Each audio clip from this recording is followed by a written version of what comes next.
Yo, yo, yo. Welcome back to Crazy Bowl TV. Big up to all of you guys already in the building. What's going on? What's going on? Come on in. Come on in. Hit the like button, people. Hit the like button. Hope all you guys are doing well. Happy Sunday. Happy Sunday. Peace to all the places that are not doing too well right now. Prayers and positive vibe. Happy Ramadan to my people celebrating. And like I said, peace to all my peoples. All right. I hope all you're doing good. I hope all you're doing good. It's a calling show, so allow me to what do they call it? Posting the link in the chat. Come on in and have your say. Don't need to waste time watching me talking all that yang yang. This is your show. Come on in, come on in. Hope all you guys are doing well, enjoying Liverpool winning. Yes. Liverpool put in I don't know if you call it a masterclass. Is it a masterclass? Do you call this a masterclass? What happened yesterday? Peoples. Do you consider that as a masterclass? We scored 5 goals. Right? We scored 5 goals. So I don't know if you're going to call this a masterclass or whatever it is, but Liverpool scored 5 goals. 3 of them by way of corner kicks. The same corner kicks the manager was criticizing Arsenal about. So I don't know what to call this, but come on in, let's discuss. Come on in, let's discuss. The link is in the chat. Hit the link. By the way, get the likes up, people. Get the likes up. Thank you for all our new subscribers. I appreciate you guys. Keep the subs up, people. Keep the subs up. We're trying to get to 1,000 before the season is over. So get us out there. Get us out there. Come on in and tell me what we watched, or should I say what we witnessed yesterday. Yeah, yesterday. And right now, with I think with Crystal Palace being up, Liverpool are in 4th place, if I'm not mistaken. We need one more goal from Palace to make it concrete. So big up to all of you guys. Big up to my brother Craig is in the building. How you doing, sir? Hope you're doing well. Your week has started well. Keep your head up. Keep your head up. Yeah, man. So let's discuss this Liverpool thing, right? We need more clean sheets.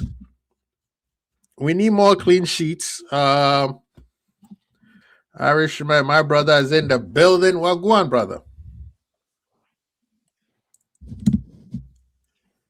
Is he already in? Yeah, I got you there. I'm just getting. Okay. Good to hear from you. Hope you are well and safe. I'm gonna help you out at the start, get it kicked off. Yeah, thank you. I have a few things to do early, so I'm like, let me jump in and help talk to the people and see how excited they are. Liverpool are in 4th place as we speak. We're diving, kicking the ball. Just watching Crystal Palace right now are up. Hopefully, it stays that way. The fact that I'm talking about Liverpool asking for favors is even ludicrous. But how you doing, brother? How you doing? Yeah, well, I'm confused. I'm confused. I think that's the only word for it. I'm confused. Was that good? Was it bad? Why is everybody pissed off?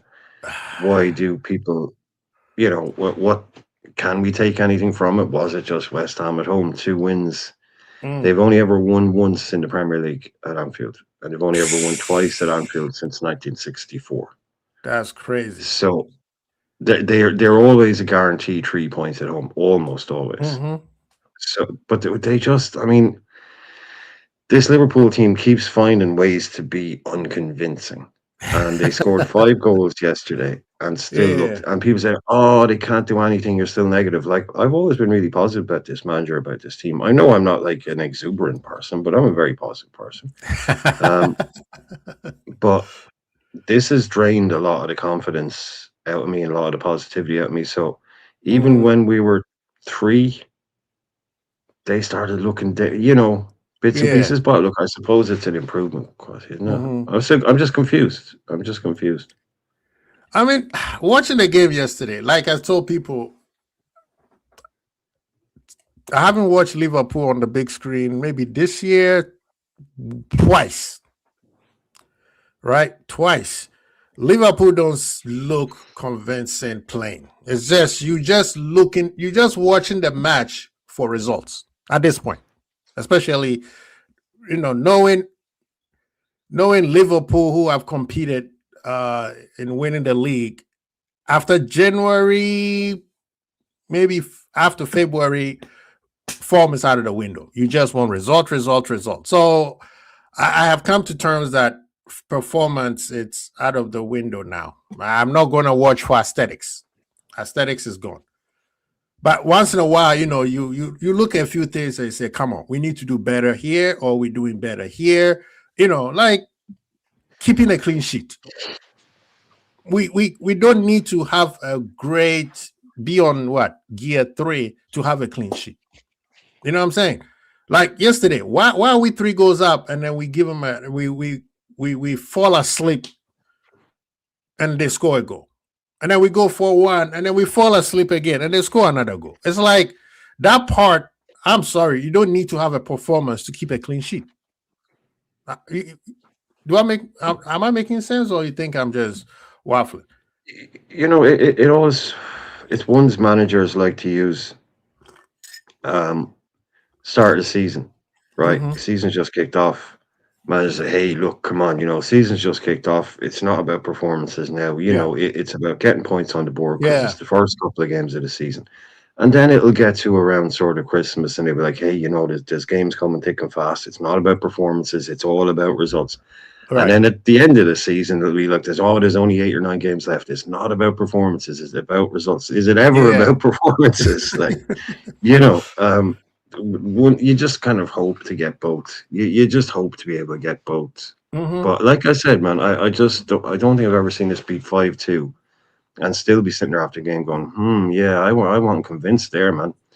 It's bizarre. It's bizarre. I'm probably Yeah. wrong. Maybe we were brilliant. We probably were brilliant, and I just don't know how to watch the game. But yeah, it left me Uh, kind of cold. Not cold. More no, questions I than mean, answers. Big time. trust More me, you questions make than it, brother. You're making a lot of sense. And big up to Aziz is in the building. Trojan said it's he's on the Marshall Lynch settings, just watching so I don't get fined. I don't know. For those who don't know, Marshall Lynch, ex, Oh, here's all you don't get fired. yeah, Seahawks. We call him Beast Mode. He doesn't want to do press conferences. He doesn't want to say anything. So he just show up. And if you ask him a question, he said, "I'm just standing here so I don't get fined." And that's his whole. And this is a Super Bowl, and that's his thing. Like years ago, you watching Liverpool, your eyes glued to the TV because you don't want to miss anything. You want to like every little thing Liverpool does could affect us. You could literally at the end of 38 weeks, you could pinpoint where we lost the league from. Now to like the point is literally, I'm watching the game, get off bed, go brush my teeth, come back, and still I haven't missed anything. I'm so okay, same game. That's where I am right now. Aziz, yesterday, what do you think about the match, man? I don't think it's as bad as what people said it was, but like I think the first half is what we're supposed to do against smaller teams. Mm, Score a goal early and then put your foot on the gas. right. That's what I like. I like the first half more than I like the second half. You know what I'm saying? Mm, Because the first half, first of all, they had little to no chances in that first half, mm-hmm. except for Allison kicking the ball to Bowen. I don't know what that was, by the way. He was But hiding. like, yeah, Allison, he needs to cut that out. By the way, He's like if you want to win Brazilian. Champions League, he needs to cut that out, bro. Because he does this a lot and it pisses me off. By the way, he needs to cut that out. Like he needs to stop acting like he's prime Ronaldinho on the football. No, you're not. Okay, just play regular passes, bro. I want to see regular passes. Can we just see regular passes? But that's the whole other thing, bro. Mhm. But like, yeah, first half I liked. Second half, the nonchalant defending needs to stop, bro. Mm. They're just standing around watching the ball around doing all this. It has to stop, bro. We need to put on professional performances. That's what we need to do, bro. We need to make sure we control the game Mhm. and we manage the opposition. Mm. Whether it's on or off the ball, we need to manage the opposition. In the Right. second half, we didn't manage them very well. And that's why people are having these feelings. You know what I'm saying? Mhm. If it was like a 5-0, even with that performance, like it wasn't like brilliant attacking football per se, Yeah. people wouldn't have a problem with that. The fact that they scored 2 goals from 2 goals in the second half against us Mhm. after we went 3-1 up and then we went 4-1 and then they scored another goal, Mhm. that's what we don't like. You know what I'm saying? No, So it's that really one just, yeah. you're right. I mean, Mm. the part where you're talking about Allison is the same thing the defense were doing. They get Yeah. too comfortable. I think. See, you have two great people in the back, Allison and Mm. Van Dijk. Mm. They need consistent, what they call it, stimuli in their brain or them to go. Otherwise, they just standing there. They're playing like they can do no wrong. They need to Exactly. stop doing that. And They it's need to very stop doing hard. that. Yeah. It's hard. I mean, sometimes, yeah, I get on Virgil a lot, but Mm. I could understand sometimes, like, bro, somebody, anybody, put pressure on me. Allison Yeah. gets bored. Hence the reason why I keep saying he's the greatest goalkeeper right now. Because can you imagine standing there doing nothing? All of a sudden, a shot comes from nowhere, and you have Yeah. to save it. No, But the part when it where I comes agree to with shot you, stopping and saves, Allison Yeah. is the best. Yeah. But the problem is on the ball, he's a nightmare, bro. Oh But he my can't god, kick. bro. I've been saying, why do you think he gets Bro, injured? Oh my god, bro. Yeah. Why do you think he gets injured? He he's doesn't know how to so kick the ball. reckless. He's He so doesn't know how to reckless. kick the ball. This is why I want us to sign like a Wharton. So he just pass the ball to Wharton and just stay away. Pass the ball to Wharton and stay away. Like we Oh, can't let- involve this guy and build a play. We can't. We can't. Do I that, agree bro. with you. That's what I was gonna say. That kicking the ball back and starting with the goalkeeper is a thing Yeah, of the yeah. past. Pep Yeah, Guardiola, that's why he brought what's his name? Ederson. Ederson was a lead on like passing That the ball. why Edison was the best. I think probably the Yeah. best the world has Best seen. we ever seen, by the way. Best Yeah. we ever seen. Yeah. But people big up to Rasta Crap. So Irishman, man, what do you think about that, man? These I don't know, like I said, I don't want to. At this point, I'm not going to fault them about performance. I've seen it all season. You know, I agree with Irishman. Some teams in the beginning of the season, they're like, no, let's just get the result. Let's get the result and slowly build momentum. And then towards towards maybe November, that's when the performance, the aesthetics start kicking in. And then when you get in towards the end of the season, it's all about results. But Liverpool all season, we haven't seen any performance that we'll be like, wow, this is so amazing. The best this year has been offered in season past. That was like gear 2 or gear 3 at best. Now we see something like that. You saw that against Madrid, right? You saw that against a defensive masterclass against Inter. You saw that somehow against Arsenal, but we didn't do well in terms of attacking against Arsenal. But the defense, Irishman, what's going on, man? It's like, does the game get too easy for them, and then they just blink, and then all of a sudden it's like the 2 goals made no sense. Like the second goal, like the back 2 literally fell asleep. There were 2 guys free. Free, And 2 that's guys not- free. 2 guys were free as a bird. You know what I'm saying? Yeah. Man, And we Bad keep on coaching. like, yeah, that's true. go It's ahead, bad Irishman. coaching. It has to be bad coaching. Mm. It has to be. I think what they call it, Occam's razor, I think is what they talk about. Occam's razor is when you eliminate everything and you're only left with one possibility, and that's probably what it's going to be. Mm. They can't all be off it, not concentrating. The right back thing isn't helping, but Joey was there yesterday. Mhm. So to me, it's got to be. I've always said like that it starts up front. So if your attack can't press or can't contribute, then they're into your midfield very easily. And if your midfield isn't very good, then they're right on top of they're immediately there on top of your defense. Yeah. So it comes through that, but that's just bad coaching across the team, which then gets into the player's head, where you think, and I said it from the start of the season, we seem to have developed a glass jaw where one punch can really put us down. Facts. Virgil was saying, like, I think Virgil made a quote, like, we're at this stage now where if something goes wrong, like we're playing well and we're a goal up, Mm-hmm. and they'll nick one off a corner, and he said, I'm looking around and heads are dropping. Like, they can't take setbacks. They can't, if we've been 1-0 up and they gotten it back to 1-1 yesterday, I think they're a poor team to try and engage against. But there's just so much wrong with this team. And I think bad coaching leads to bad performances, which lead to even more bad performances, which leads to a lack of confidence, and then a lack of concentration, and then a lack of individual responsibility. So it just comes like we're on a river of this stuff, man. It's not like there's this one thing that you can point at and say, that's what's wrong. You fix that one thing and then everything's cool again. No, man. No, there's something wrong in the building here, It's all all pervasive, it's getting through everything. And I think it starts from the top. And you bring in a new man, you change the attitude. That's all you can do. It's always the coaches that get changed. You sell a couple of players, yeah, but the coach is the one who pays. But it just seems, man, Virgil is so symptomatic of it. Virgil just does not look happy at all. I've been saying it, and people think that I hate Virgil. It's called leadership, man. It's called leadership. Virgil hates the manager. No. That's his friend. We can't say he hates the manager. It's his friend. No. He's just being polite. He's just shaking his hand, acting like he doesn't want to cause any drama. You know what I'm saying? That's good. He That's hates good. it, bro. Good off him. Virgil halfway through the season was trying to get this guy sacked, bro. Let's be real. Big up, Ahmed, man. How you doing, man? I'm good, man. How's everyone doing? Good. Big up to Johnny Rico. Big up yourself. So what do you think about the game yesterday? We kind of 5 goals and people are not happy. Is it because of the manager or is it just Kwasi, it was 5 goals. I think I saw a tweet yesterday and someone said it could have easily been 5-5, and I don't think he was wrong. Because if we had not scored the 3 goals before they scored 1, I think it would have ended up a draw. It wasn't like a performance where you were so confident we were going to win.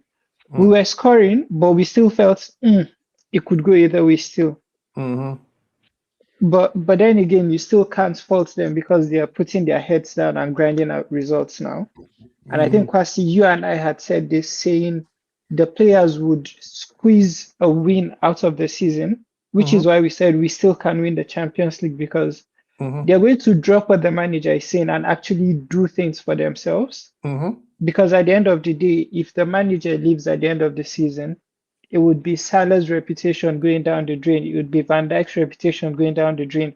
So for whatever reason, they would want to leave on a high. Leave Liverpool in, let's say, Champions League position. Worst case scenario, go out in the quarterfinals or the semi-finals of the Champions League. It's still okay. At least we didn't leave you guys in a bad situation. We're out. But then imagine finishing 7th, 8th, and then getting knocked out by Galatasaray now. It's just, it messes with the legacy they have kept behind. So I think the players are now trying to do it for themselves. It doesn't, even when you watch yesterday, it didn't feel like it was coaching. It felt like it was just the players trying to do things for themselves, not anything the manager is saying. Right. No, I agree. Yeah, that's my take, honestly. What do you think about that, Irishman? Like, we've been saying that quite a bit, where these players are kind of like I think it was like the match versus Newcastle. That's when I'm like, these players are not listening to this guy. He's telling them to calm down. They are up in the tempo. And somebody was like, no. He was trying to tell them to, no. I was like, no, watch that City game. They did exactly what he wanted. After the goal, they fell back. And then what did City do? Took control of the game, and then bam. And the goals that City scored was not like the second goal, because we put ourselves. The first goal has been a typical goal we concede. Like, we let somebody run through our defense and then score a goal. Right now, it happened yesterday too, by the way. One was to run through the defense and then score a goal. Yeah. That's a typical goal we concede right now. Right now, so far, he hasn't used that as an excuse. Let's wait until Slot starts to use that as an excuse right now. No, I agree. It's.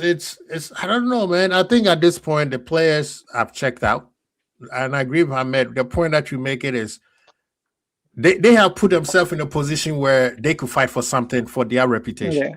Yeah. You know, Champions League. Hey, come on. If you're gonna be you are in the 16th of a Champions League, and you're not gonna fight for it to get to at least semifinals, brother. You should not be playing for any club at the level of Liverpool. Exactly. Okay, now you are in the Premier League. You could actually come in third because Aston Villa, man. They're falling Una off. Emery, I was supporting you. You were the one that wanted to win They the always league. fall off at the end of the season if you notice. This is like Oh, a, They my like always a have that recurring thing stupid now. thing. Yeah. You know what I mean? So it's like, oh, we could actually make it to third. We could make it to third place. Like with the result, if the result holds right now at Yeah. Old Trafford, 1-0. we can make it I to think third if, place. By if the way, Crystal United are Palace even frauds, by the score way. again, United are if Crystal frauds, by Palace the score way. a second goal, we're going up to fourth. So Yeah, that's what all I'm saying. round it's not And bad. that's what I'm saying. Third place is very manageable because Yeah, right now you just have to beat Aston Villa, and then you're in third place.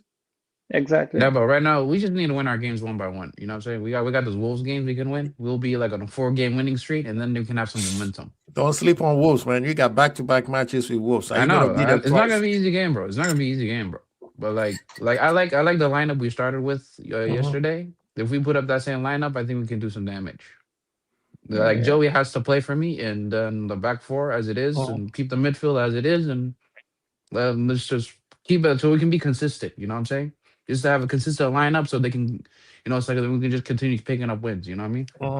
But yeah, I thought that the way we were playing, Jones should have played. We needed somebody to hold the ball. The midfield. yeah. But problem is like Gravenberg with his passing and defending was really bad yesterday. No, but because we kept losing the ball. Every time somebody tried to pass, the ball's going the other way. We needed somebody to hold the ball so that they could calm down. It's okay. Yeah. I know people want to make it about Wirtz, but Wirtz is not a player that holds the ball. He initiates. He I keeps have a hot moving. take on that one, by the way. He I don't keeps know if you moving wanna and he hear it. keeps moving. But we needed a Jones. Quasi, I have a hot take on Aziz, that one, by I the feel way. like I'm not going to like your hot take, but Go ahead. I want to hear what your hot take is. I think the only reason why we scored 5 goals is because he wasn't on the pitch. Oh my God. What about the match Aziz, before? Don't do this. Don't do this. No, I'm not Don't- saying like we will never score more than 2 goals with him in there. But the problem is like we've been dealing with this guy trying to get used to the team. Ahmed just left. Ahmed just walked. I got a question, bro. What did because- this guy have done to you for you guys to feel this way about him? Like this is what I Listen, want to know. The You know same the way thing people. is that Yeah, go ahead. No, but what has he done for you to feel this way about him? What has he done? Aziz, it's the same way people started doubting Ekitike for the past 2 games, where people started saying, Yeah, but Akatike "Oh, are showed we us he had it from overhyping the his beginning. season?" No. Like I had people doubting him because he didn't score in 2 games, Why? and we had people saying, But that's 3 "Oh, games. maybe we're over exaggerating it because he's on the same goals with Gyökeres and Pedro." So now it's like, oh, maybe he's not really doing so well. Okay, I'll tell you what the thing with Ekitike is. Ekitike, so far in the smaller games, he has been showing us something. The Yeah. problem is when it comes to the big games, I haven't seen much of him, in my opinion. Like when against Real Madrid, against the City, against the Arsenal, I haven't seen much of him. But he is very consistent against the smaller sides. Yeah. That I'll give him, and I'm So okay with that. You just called him a flat tire bully. Yeah, it's okay. I want a flat track bully. Give me flat track bully, bro. We haven't been scoring much goals, bro. Give me a flat track bully. Most of our games are against smaller sides. If we guarantee these wins against the smaller sides, we'll get top 4. I don't mind a flat track bully. But like, you know what I'm Aziz, saying? you But he see, needs to even work towards when- that. Yeah, even when Bert comes back, we're still going to win matches this way. I'm Because not one saying we're thing not going to for win me- matches, but the thing is, No, with no. Verts, Like, yeah, to score more goals, like you said. One thing I think most of our fans kind of overlook is we don't see these players as individuals to see what they bring to the pitch. Jones and Verts are 2 players who help us keep control of games.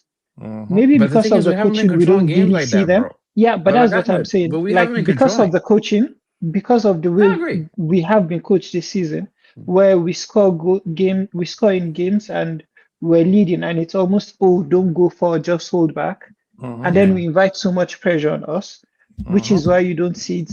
But in games in which we have dominated this season, it's usually maybe Verth and Jones trying to keep control of the game. So I'm not saying I like he that. I would like have that done. you use the word coaching. Oh yeah. Let's look at this I'm coach. always on Let's look at the slot coach out. that we have right now. Hold on. Let's look at this coach right now. Yeah. When did this guy have ever played with an out and out 10? Because that's what Verts is. He's an out and out 10. Yeah.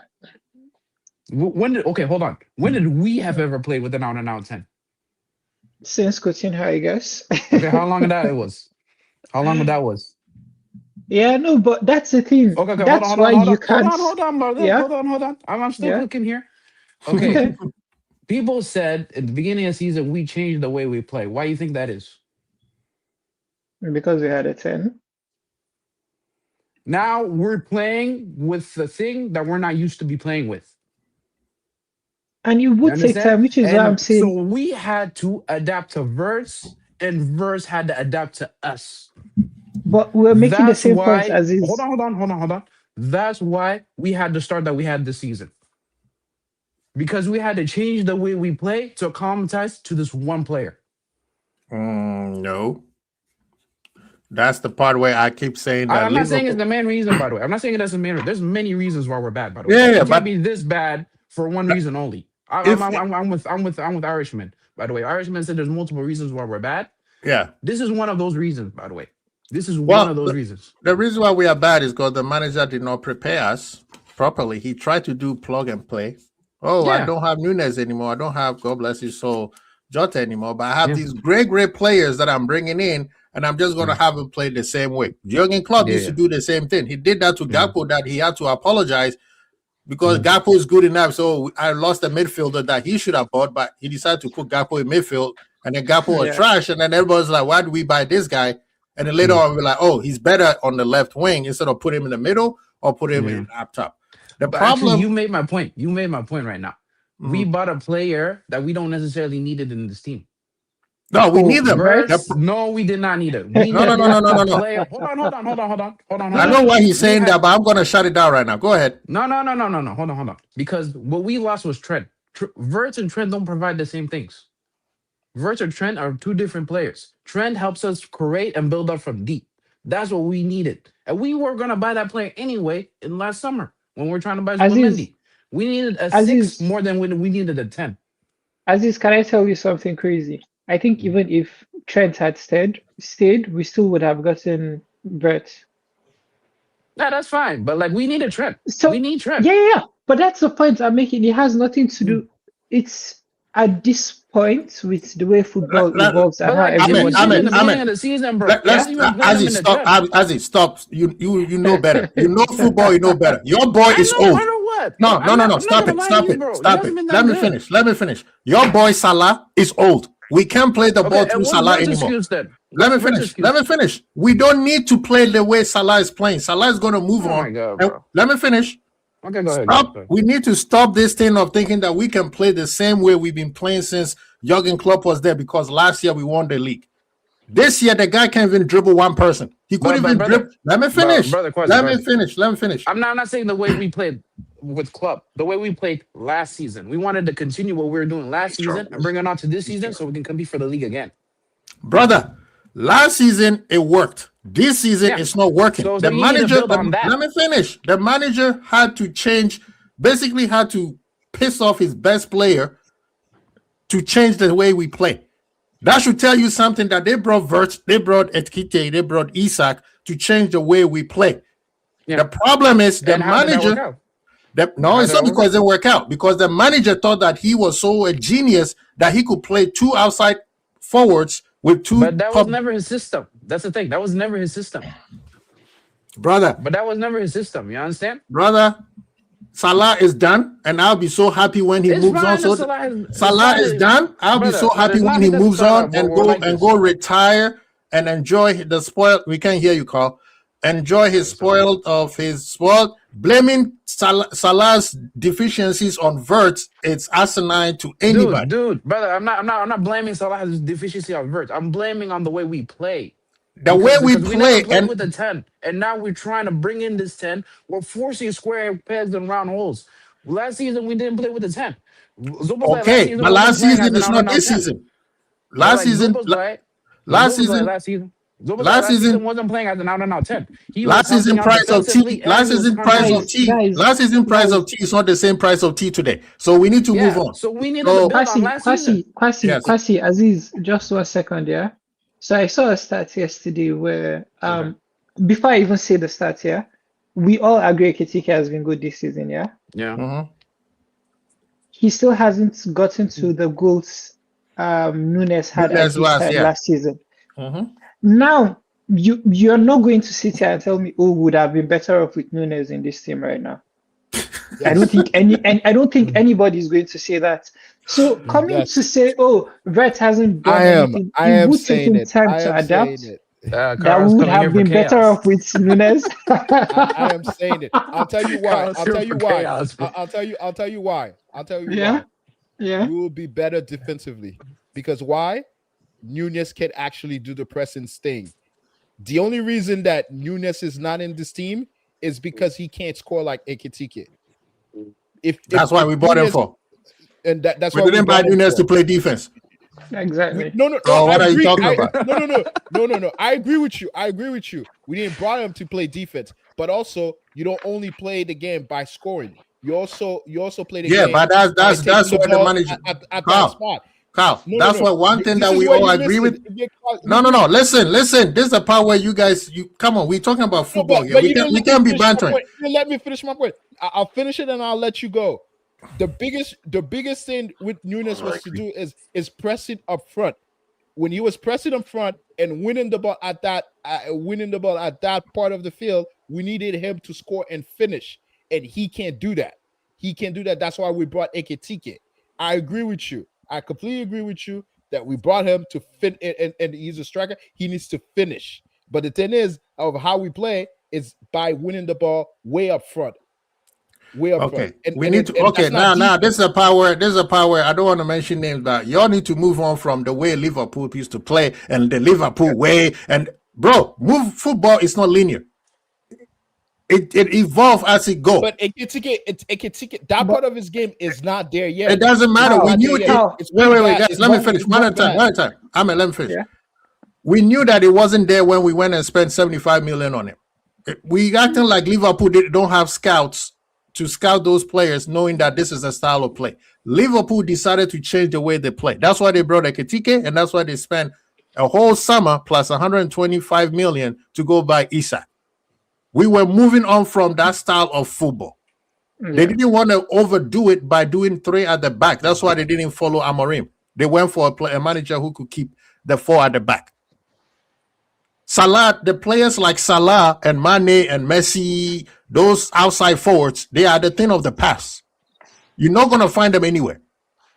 Yeah, bro. So the football, let me finish. The football went back. Let me finish. The football went back to traditional football, where you have a number 10 and a facilitator because you got 2 players who are out and out strikers. We never said we were still going to do that pressing from the front.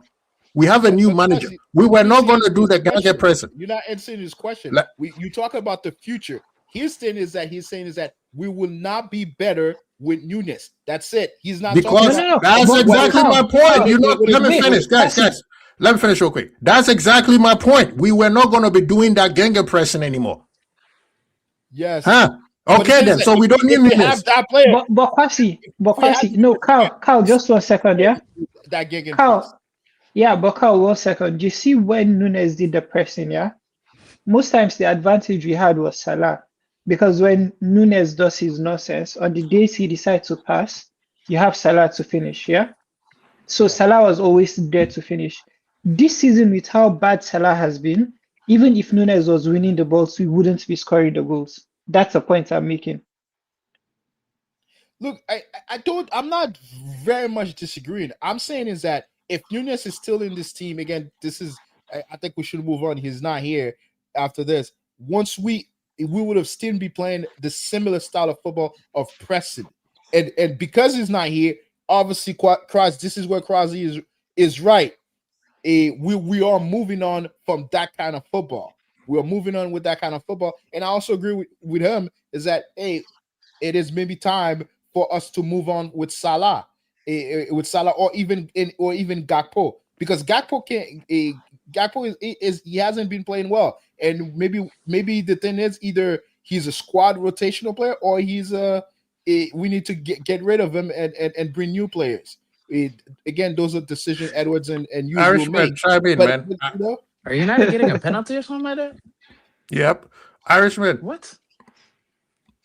Yeah, good question. Why are we talking about Trent? And people are so stuck in the past. That's why we are talking about Trent and Nunes. But Irishman, what are you saying though? Because that's what Well, you know, we're.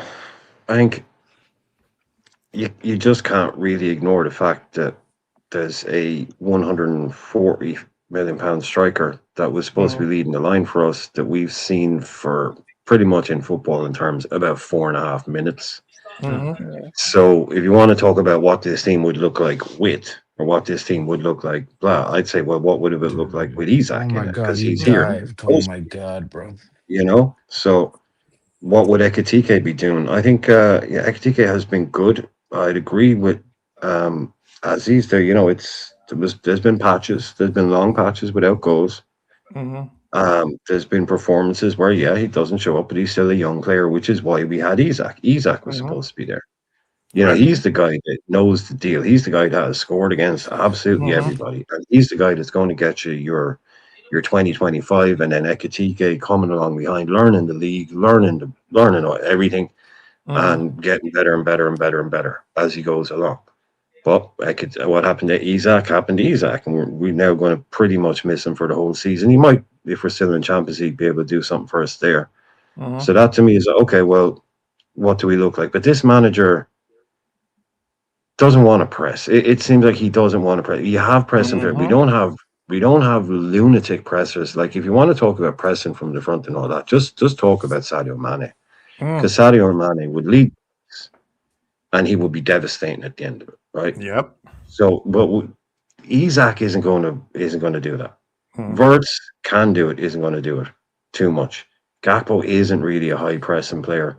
Neither is Florian Wirtz. So it's like we are pressing to a degree, but not the way it's not getting away. It's not all out. It's a different version of it. So I think, like, are we pressing less because Nunes isn't in this team, or is Nunes out of this team because we don't need someone who can just press? We need someone who can do something else.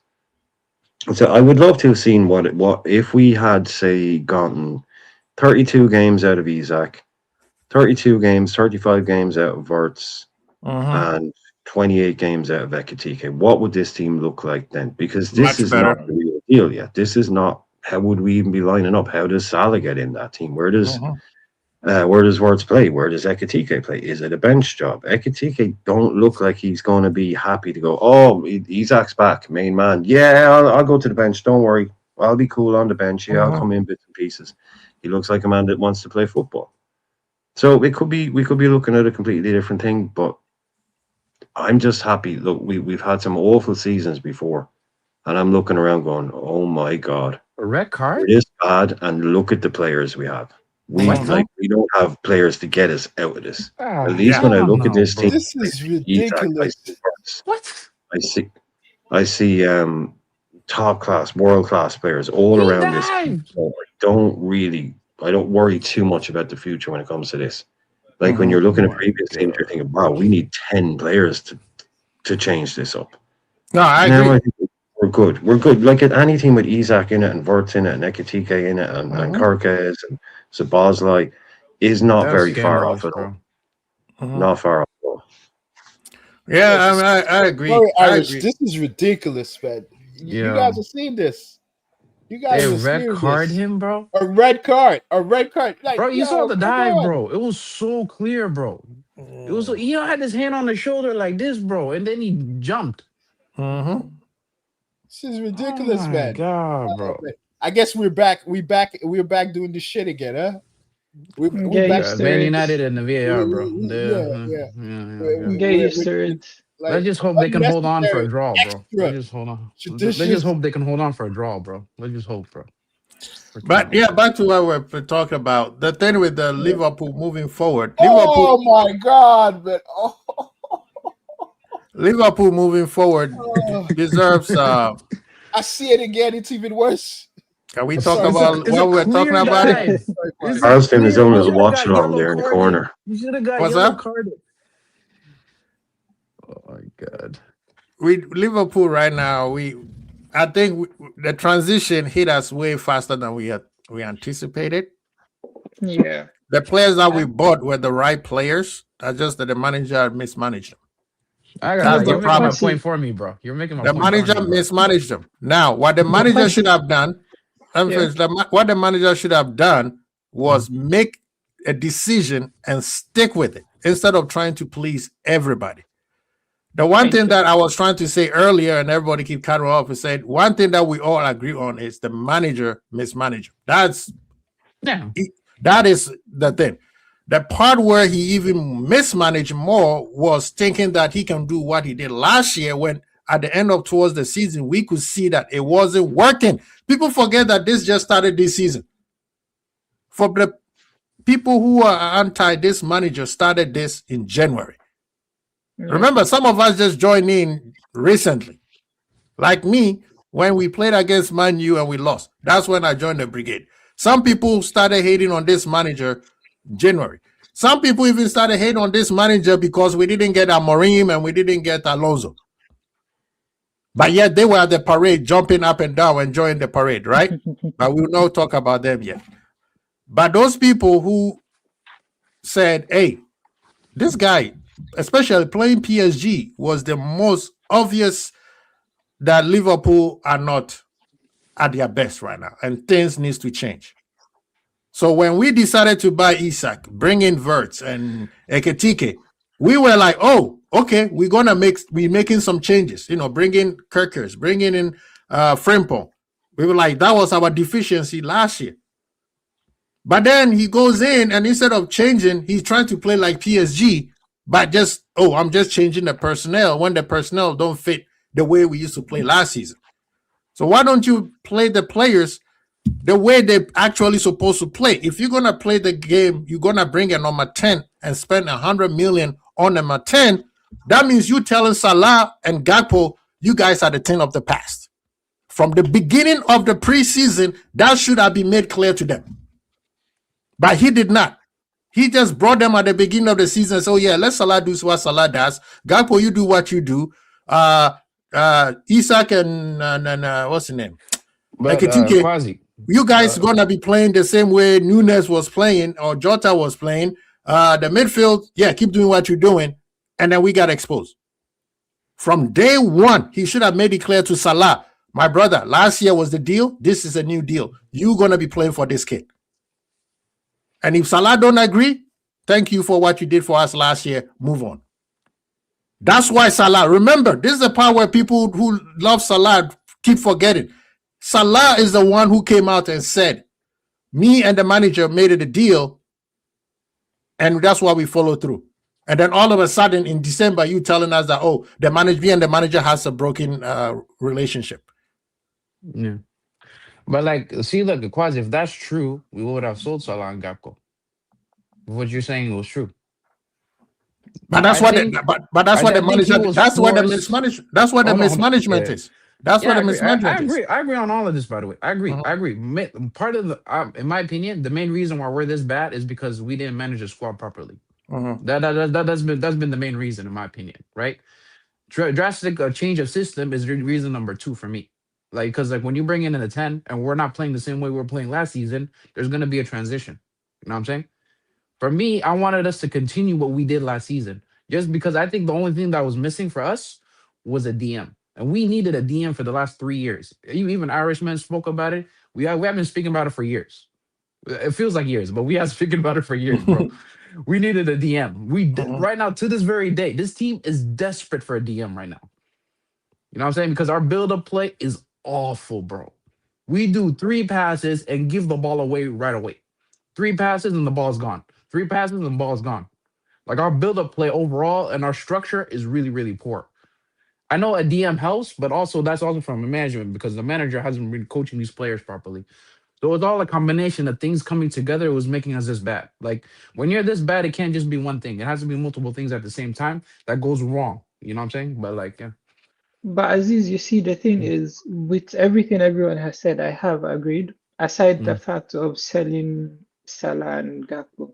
Yeah, you have Because to sell keeping Gakpo them, if that's the plan. no, no, If that no. was the plan, Like, but yeah. no. Like, even if that was the plan, it Mm. gives us a different way to play.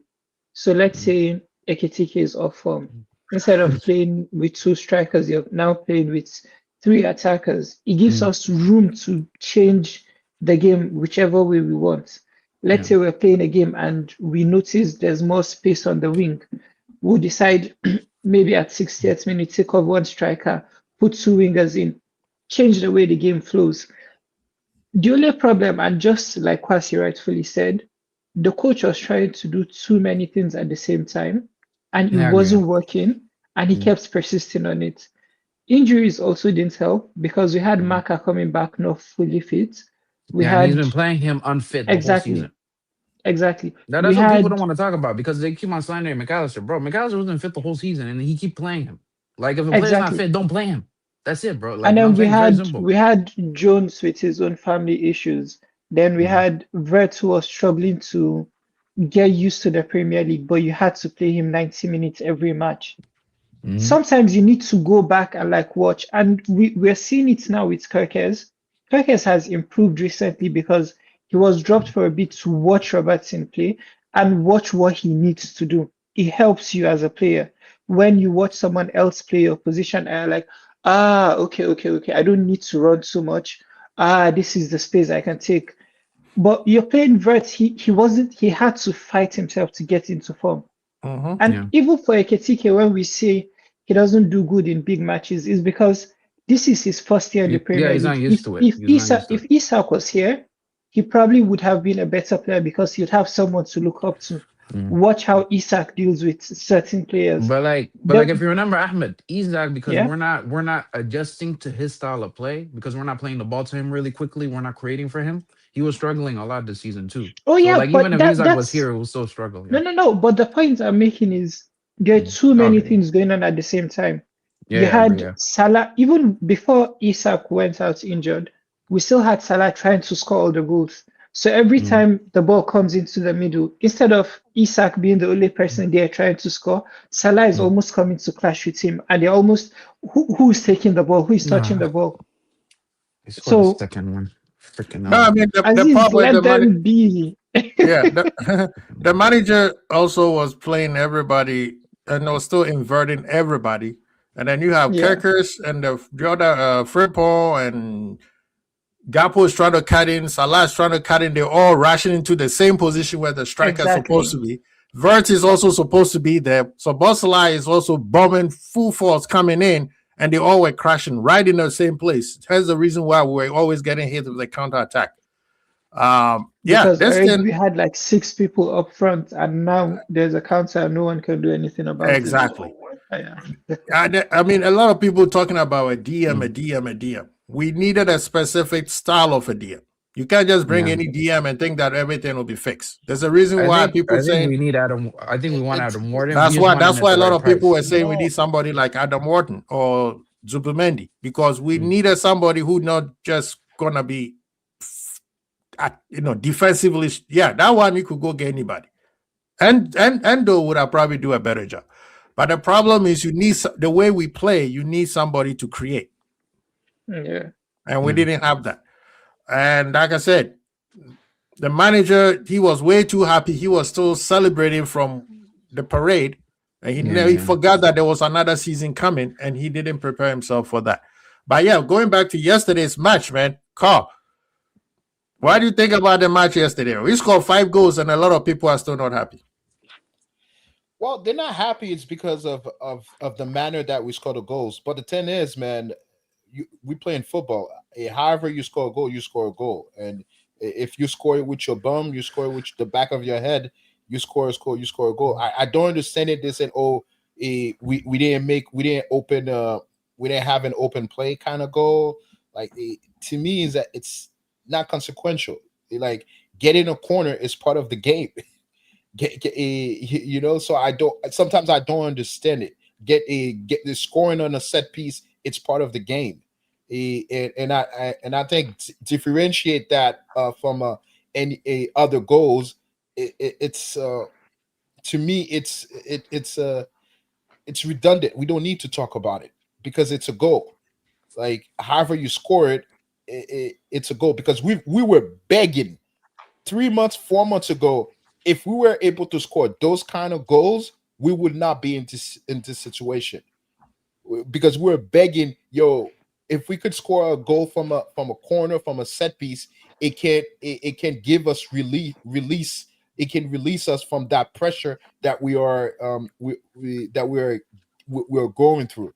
But the thing is, football is funny when you don't really need it, or when all your hopes is down, and that's when the avalanche is dropping, everything is going right. But the thing is that I think the game was it has up and down in term of play, up and down. Again, you and I, we talk about it every time it's 2 or 3-0. This manager said, "Okay, game is over. We no longer need to attack," and then there's 50 minutes left. Like, yo, hey, we are Liverpool. If we need to put a 10-piece on someone, we put the 10-piece on someone. F this niceness. I don't know if it's because he's trying to be nice to another manager, or it's. I don't understand this philosophy, man, and I hate it. Again, not to make this about myself. When I play football, competitively, we beat a team 25-0, and I was mad. I was mad at one of my boy who had an open goal. He dicked the goalie. He had an open goal, and he kicked the ball out. I almost fought him. Yeah, that person needs to retire. I told him don't. I told the coach, get him off the field. I went to my coach and said, get this. Again, I swear, get this bum dude out of the field. And then he came in 10 minutes because he's not that good. He came in 10 minutes. I was yelling, and then obviously they pulled me out because I'm like, yo, and he's like, oh, we need to respect her. I'm like, no, by doing that, you show you have no respect for them. Because now you're robbing them of the opportunity to get better. But the thing is, this is not about me. This is Liverpool. Yo, please stop this BS, man. Let's stop and trying to control the game by not attacking anymore. And that's how Carl, we got just 3-1. to add to your point, yeah? Carl, just to add to your point, I think sometimes what our coach seems to forget when it comes to football is one goal can change everything. You can be winning 5-0 and a team scores 1, and all of a sudden you can't hold the ball anymore. Because all of a sudden now they're locked in, they're looking at, oh, we could score 1, okay, let's go for 2. Let's go for 3. And we've had that this season where we're leading 2-0 and they score 1, and all of a sudden it's like we're playing a different team because now they're looking at us and thinking we can actually get at these people. And it was one thing we always had with Klopp where you could see teams die from the inside when we play them sometimes. They already lost. They already lost exactly. before the match started. Thank you. Where they know even if we score 1, this team will come out and score 10. It was why most times when we played Man City, it was always you score, I score, you score, I score, because even for them, they know it's coming. But then now you're scoring 2 goals and you're sitting back and the team scores 1, and now they're looking at you and thinking, oh, maybe I could come back again. Maybe I could. And that's the thing. For me, now I don't play football as much, but I game a lot. And there are certain people I play who I know are better than me. But you score a goal and then you're just thinking, maybe this guy isn't all that good. And all of a sudden your confidence is over the roof. Yeah. Sometimes you might open up and get your ass whooped, and it happens. And sometimes you might just get lucky and beat someone. So you can't keep holding back the brakes when you're playing football and thinking, oh, since we've scored 2 goals, it's fine. We can just hold back. And that, I think yesterday, let me just finish. Yesterday, I think that is the one thing I can take from yesterday, because unlike the rest of the season, where when it was 3-0 and they scored one, we sat back. I think we went forward and tried to score the fourth goal. And then they scored two and went for the fifth. That is the only improvement I saw from yesterday. Because I think if it was any other time before yesterday, that match would probably finish 3-2 or 3-3. Because they would have just sat back and tried to defend the 3 goals instead of add more and kill the game off. Yeah, I agree with that. But the manager made some substitutions, and I was I think since last season, this is the first time I've been very impressed with Rio. Because he did exactly what I've been screaming for. Stop doing these step overs, and go straight directly at the defender. Use your strength and your pace to go straight through their throat. Instead of always trying to step over. You stepping over against grown men. They're not gonna allow you to be doing that flicky stuff. They've seen it. They watch YouTube too. So that step over, it doesn't work. But one thing that he was doing, he was going straight at them. He gets the ball and he's running to space. I was very impressed with the young man yesterday. What do you guys think about Rio coming in? Especially he had a 15 minutes game rather than By the coming way, in the Cunha last should 5 go to minutes. the Olympics right now. Cunha should just go to the Olympics. He just diving like an idiot, bro. Yeah. You know, bro. So, yeah, Irishman, what do you think about Rio, man? Well, I don't agree with what you said at all. I don't think he needs to cut out. I don't think he needs to cut out step overs at all. I don't. If you're talking about pointless, random, I think you might have like Ronaldo PTSD from dancing on the touchline back in the day. I think he uses his skills.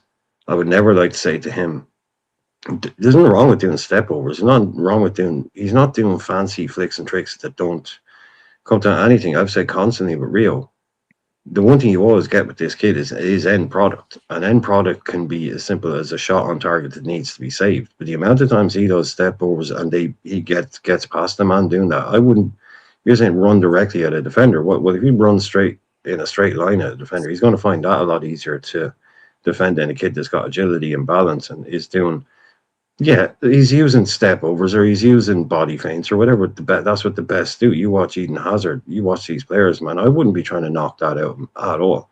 And with all that involved, this guy that can come on and have a shot on target in 8 minutes, right? And you look across there, you had a shot on target, yeah, well done. But look across the amount of guys 0 shots on target, 1 shot on target. This guy comes on every single game, man. Every single game. He makes something happen. And it's usually because he runs at a man and he uses a bit of skill to go past him. So I'm surprised someone like you, Quasi, that's grown up watching some of the players you've grown up and idolizing some of the players you've idolized, to suggest that a man might need to, take a bit of skill out of his game. It's what makes him different. It's what allows him to get past these people, and it's what people are genuinely afraid of. You said, these grown men, I've seen him humiliate grown men, coming onto the pitch and humiliate these grown men that have seen it all before and have YouTube.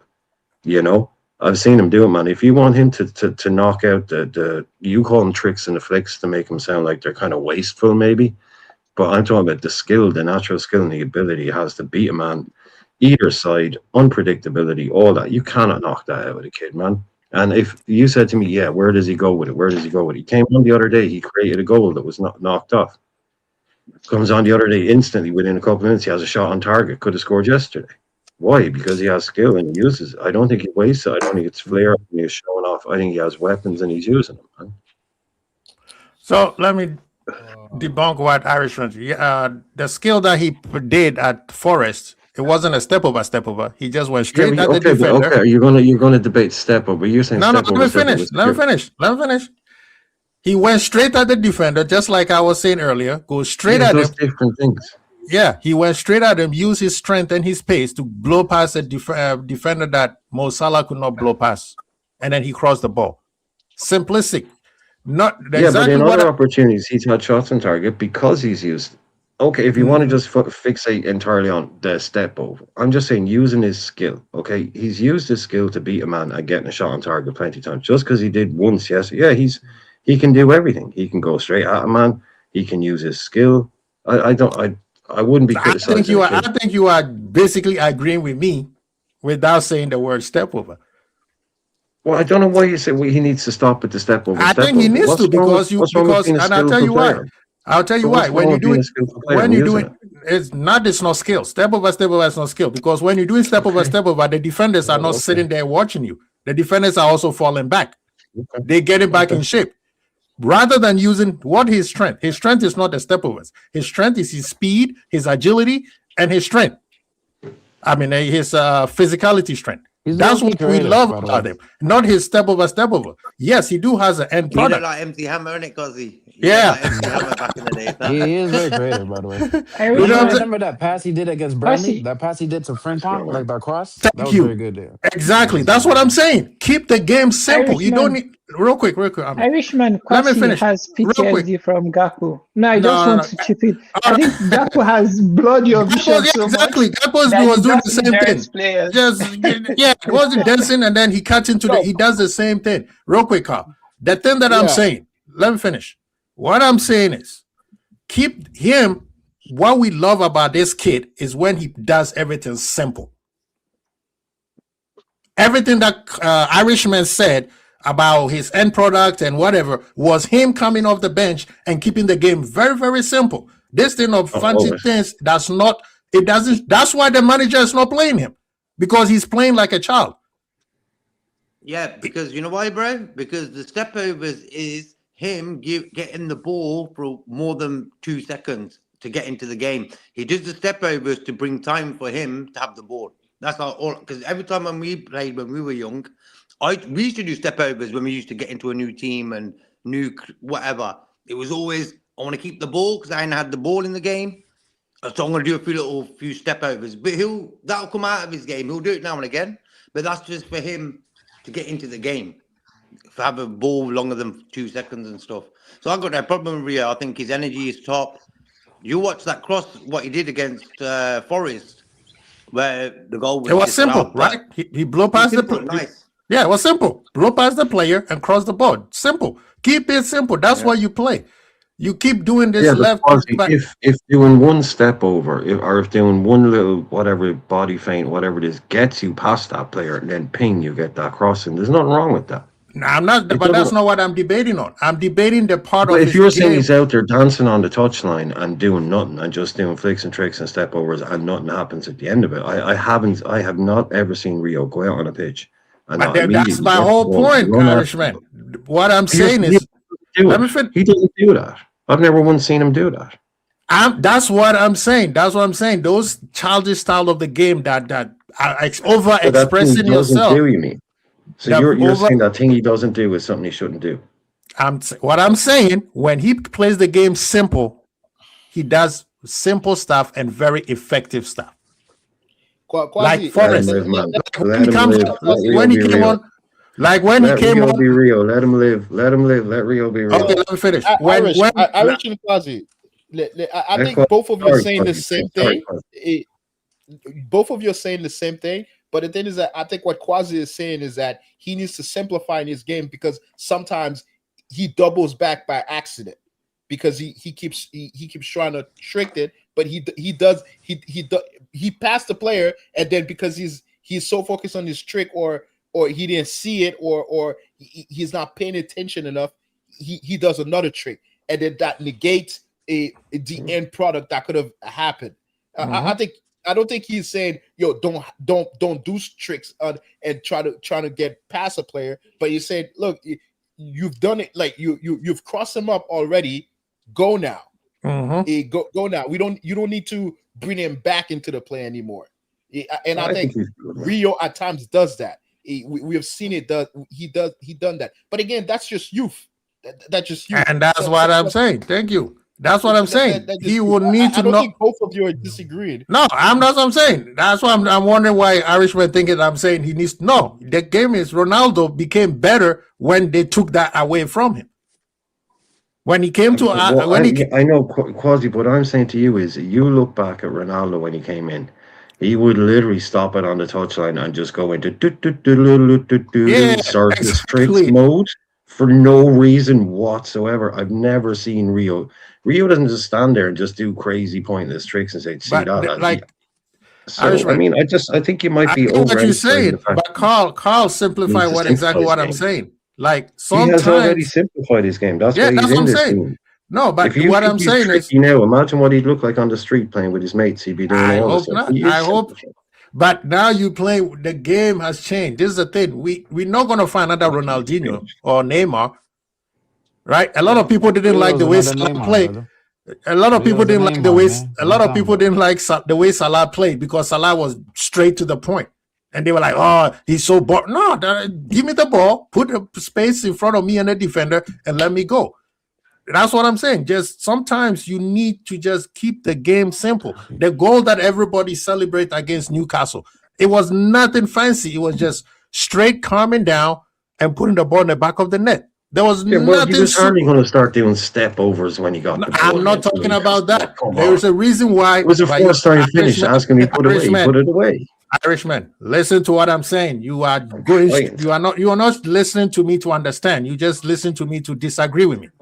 There is a No, reason I'm why. trying to hear you. There's a reason why a lot of people came here and said the goal that Rio scored, some of our elder statesmen would have never scored it.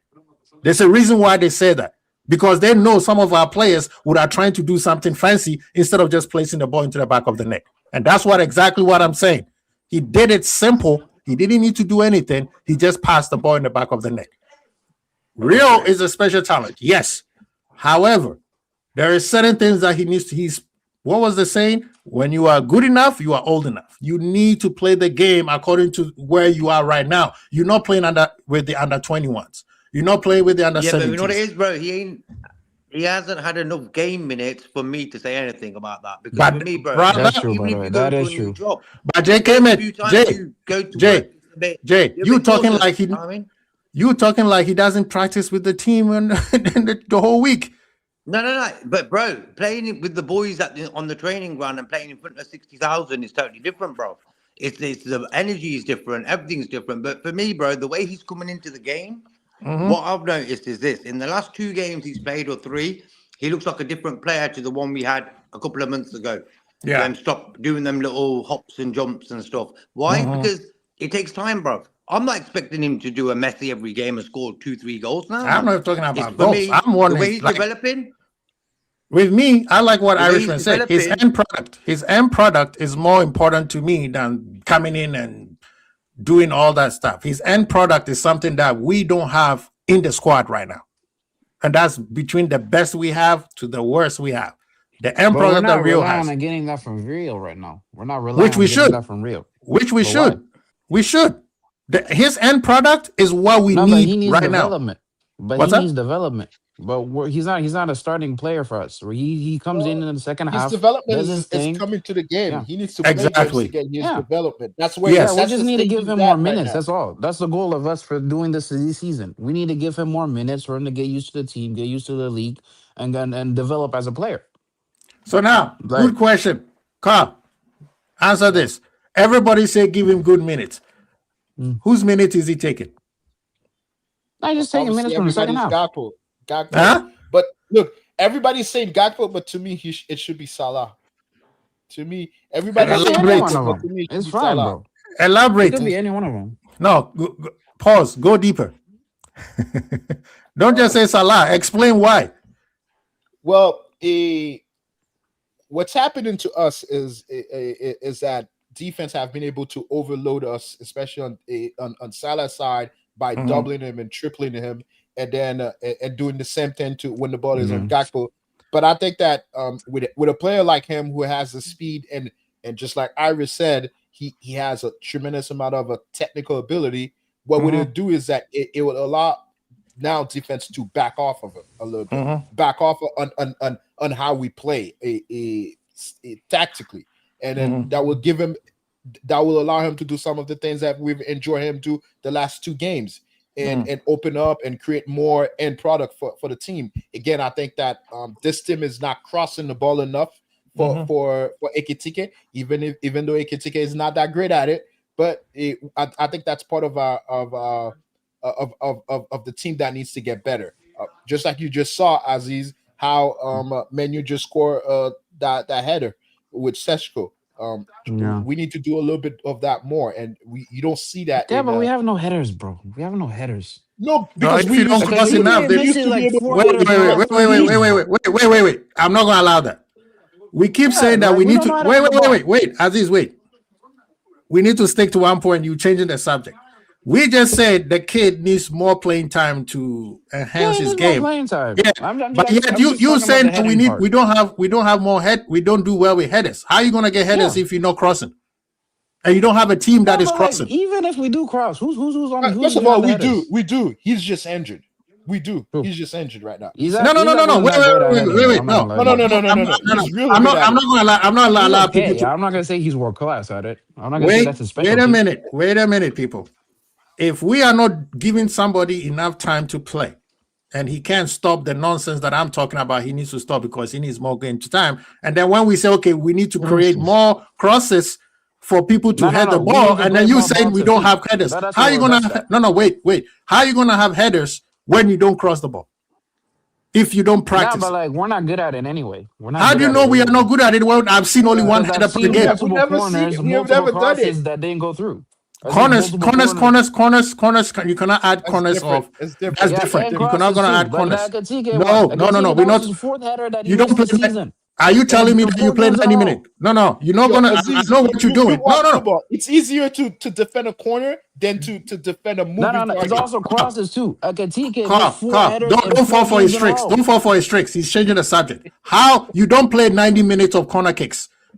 We were brought in two strikers who are I said very multiple good in the corners air. and multiple crosses. I'm not No, using multiple in corners. itself. We played multiple And corners crosses, yesterday. and crosses, my brother, and crosses. I didn't just say corners. You say corners. And crosses. No. We You don't have to listen cross. to me all the way to the end. You gotta How listen many to me all the crosses way do to we the end. have per game? Check the Yeah, we stats. have multiple, bro. You know, What's the Katike, that was stats? his fourth miss. Four games in a Yo, row. come on, He missed Give every us the cross. stats. Don't just say Outside fourth of the miss. futsal thing. No. Outside of the futsal I know thing. what he's doing. He think he's gonna change the subject. No. Tell us how many crosses we are doing. Bro, right We now, don't play that. Katike has missed 4 headers in 4 games in a row. Four headers in the 4 games in a row. 4 games in a row. Four Four games in a row. That's one cross the game then. That's one We cross never a cross the game. ball, bro. Yeah, okay, 4 how much crosses more again, do we and you need? upset. How 4 much more crosses. evidence do we need? Do we need No. like 16 No. crosses for him to score one goal? Aziz, JK, I'll let you take over. Tell him 4 crosses per 1 cross per game, and you saying that we don't have crosses. And he missed them all. At least score one of them. Okay. All right, JK. Rio needs to Yo, get bro, more I game think You time. understand what he's saying. If you score one header per 4 JK, let JK talk. Yeah, that's a you good are conversion unbelievably rate. great. That- You are a yeah, great team. yeah. that's a good conversion rate. Haaland doesn't score 4 goals per cross. JK, the Rio needs to 4 get more headers game per time, 4 right? crosses. Who's is he supposed to Look, take it? Rio was the only guy. Look at that, bro. We're celebrating Rio crossing a ball for Ekatike to score, which he should have scored that header. We're celebrating it. Why? Because we don't fucking cross. We never cross the ball into the box where a striker thinks, you know what? I don't need to drop by the halfway line what Ekatike does most games. Why? Because he's getting no balls into the box. Simple, bro. That's why Ekatike travels the pitch into the game, and he's knackered at the 65th minute. Why? He's running after the ball because he ain't getting the ball in the box by crossing. That makes the striker think, interesting. And that's all it is for me. Yeah, but like, in my opinion, because we don't have enough height in our attack, that's why we're not great at it. Oh my God. True, my guy. Don't. Carl, don't fall for his we chick. don't play. Bro, who's crossing the ball? It's either Salah or Gapco. Gapco's Salah our best is- player. That's a good That's the header. point. That's the whole point. None of them cross the Quasi. ball. Oh But my no, God. no. Yeah. Quasi, do you want me to just have Quasi? Just 1 sec, right? 1 sec. Okay. Excuse me. Okay. In the 2025-26 season, teams averaged 12.9 open play crosses per 90 minutes. Okay. The team with the highest, right, completed is Newcastle with 5. Okay. Attempted 25. Okay. We attempt 20.5. More than pretty much anybody but Forest, Newcastle, crappy teams. We're attempting 20 open play crosses per match on average. And the average in the Premier League is 12.9. So on average, we attempt to cross the ball more than most teams. I just thought that would be helpful for the debate. Thank you. Thank This you. is why Irishman is my guy, bro. This Now, is No, why thank you. no, but the thing is that I wish would not Yeah, told but you the that. crosses- Last year but we no, had no. we had Trent. We're talking about That's crosses. what he does. Let me finish quickly. Last year we We're had talking Trent. about crosses. Okay, let from a JK guy let who's JK finish. left-footed. We're talking about crosses from a guy who's left-footed playing on the right and a guy who's right-footed playing on the left. I don't view them as crosses for me. For me, crosses are what Rio did. But they are Right-footed guy crosses. took the ball on the wing. Oh, crossed there I it. you know. go. That's what Thank it you. was. But they are I knew crosses, JK bro. was gonna say that. I knew JK was gonna say that. Salah cut it in and crossing the. What was the No, most the outside of the annoying? foot Travella is really good. Wait, The wait, outside of the foot now Travella. that Travelers Cross. are very good. Bro, What those was When is the a one of cross the not most a Don't cross? do When that, it's not a bro. cross. Don't do that, Quasi. Don't do that. Don't do that. What was the Those are one very of the good. most annoying The thing one in the that? City game was very good. The Oh one for my God. Isaac against Chelsea was very good. Okay? Okay. Don't do that. Don't do that. Don't do that. What was Those the are one very of the good most crosses. annoying thing that people used to say against Henderson, where he used to cross the ball to the back of? That is not crossing. I'm talking about crossing No, the from the outside right. of the foot one. I'm talking about the outside of the foot one. I'm not talking about the direct. His crosses are good, Salah. Salah has good crosses.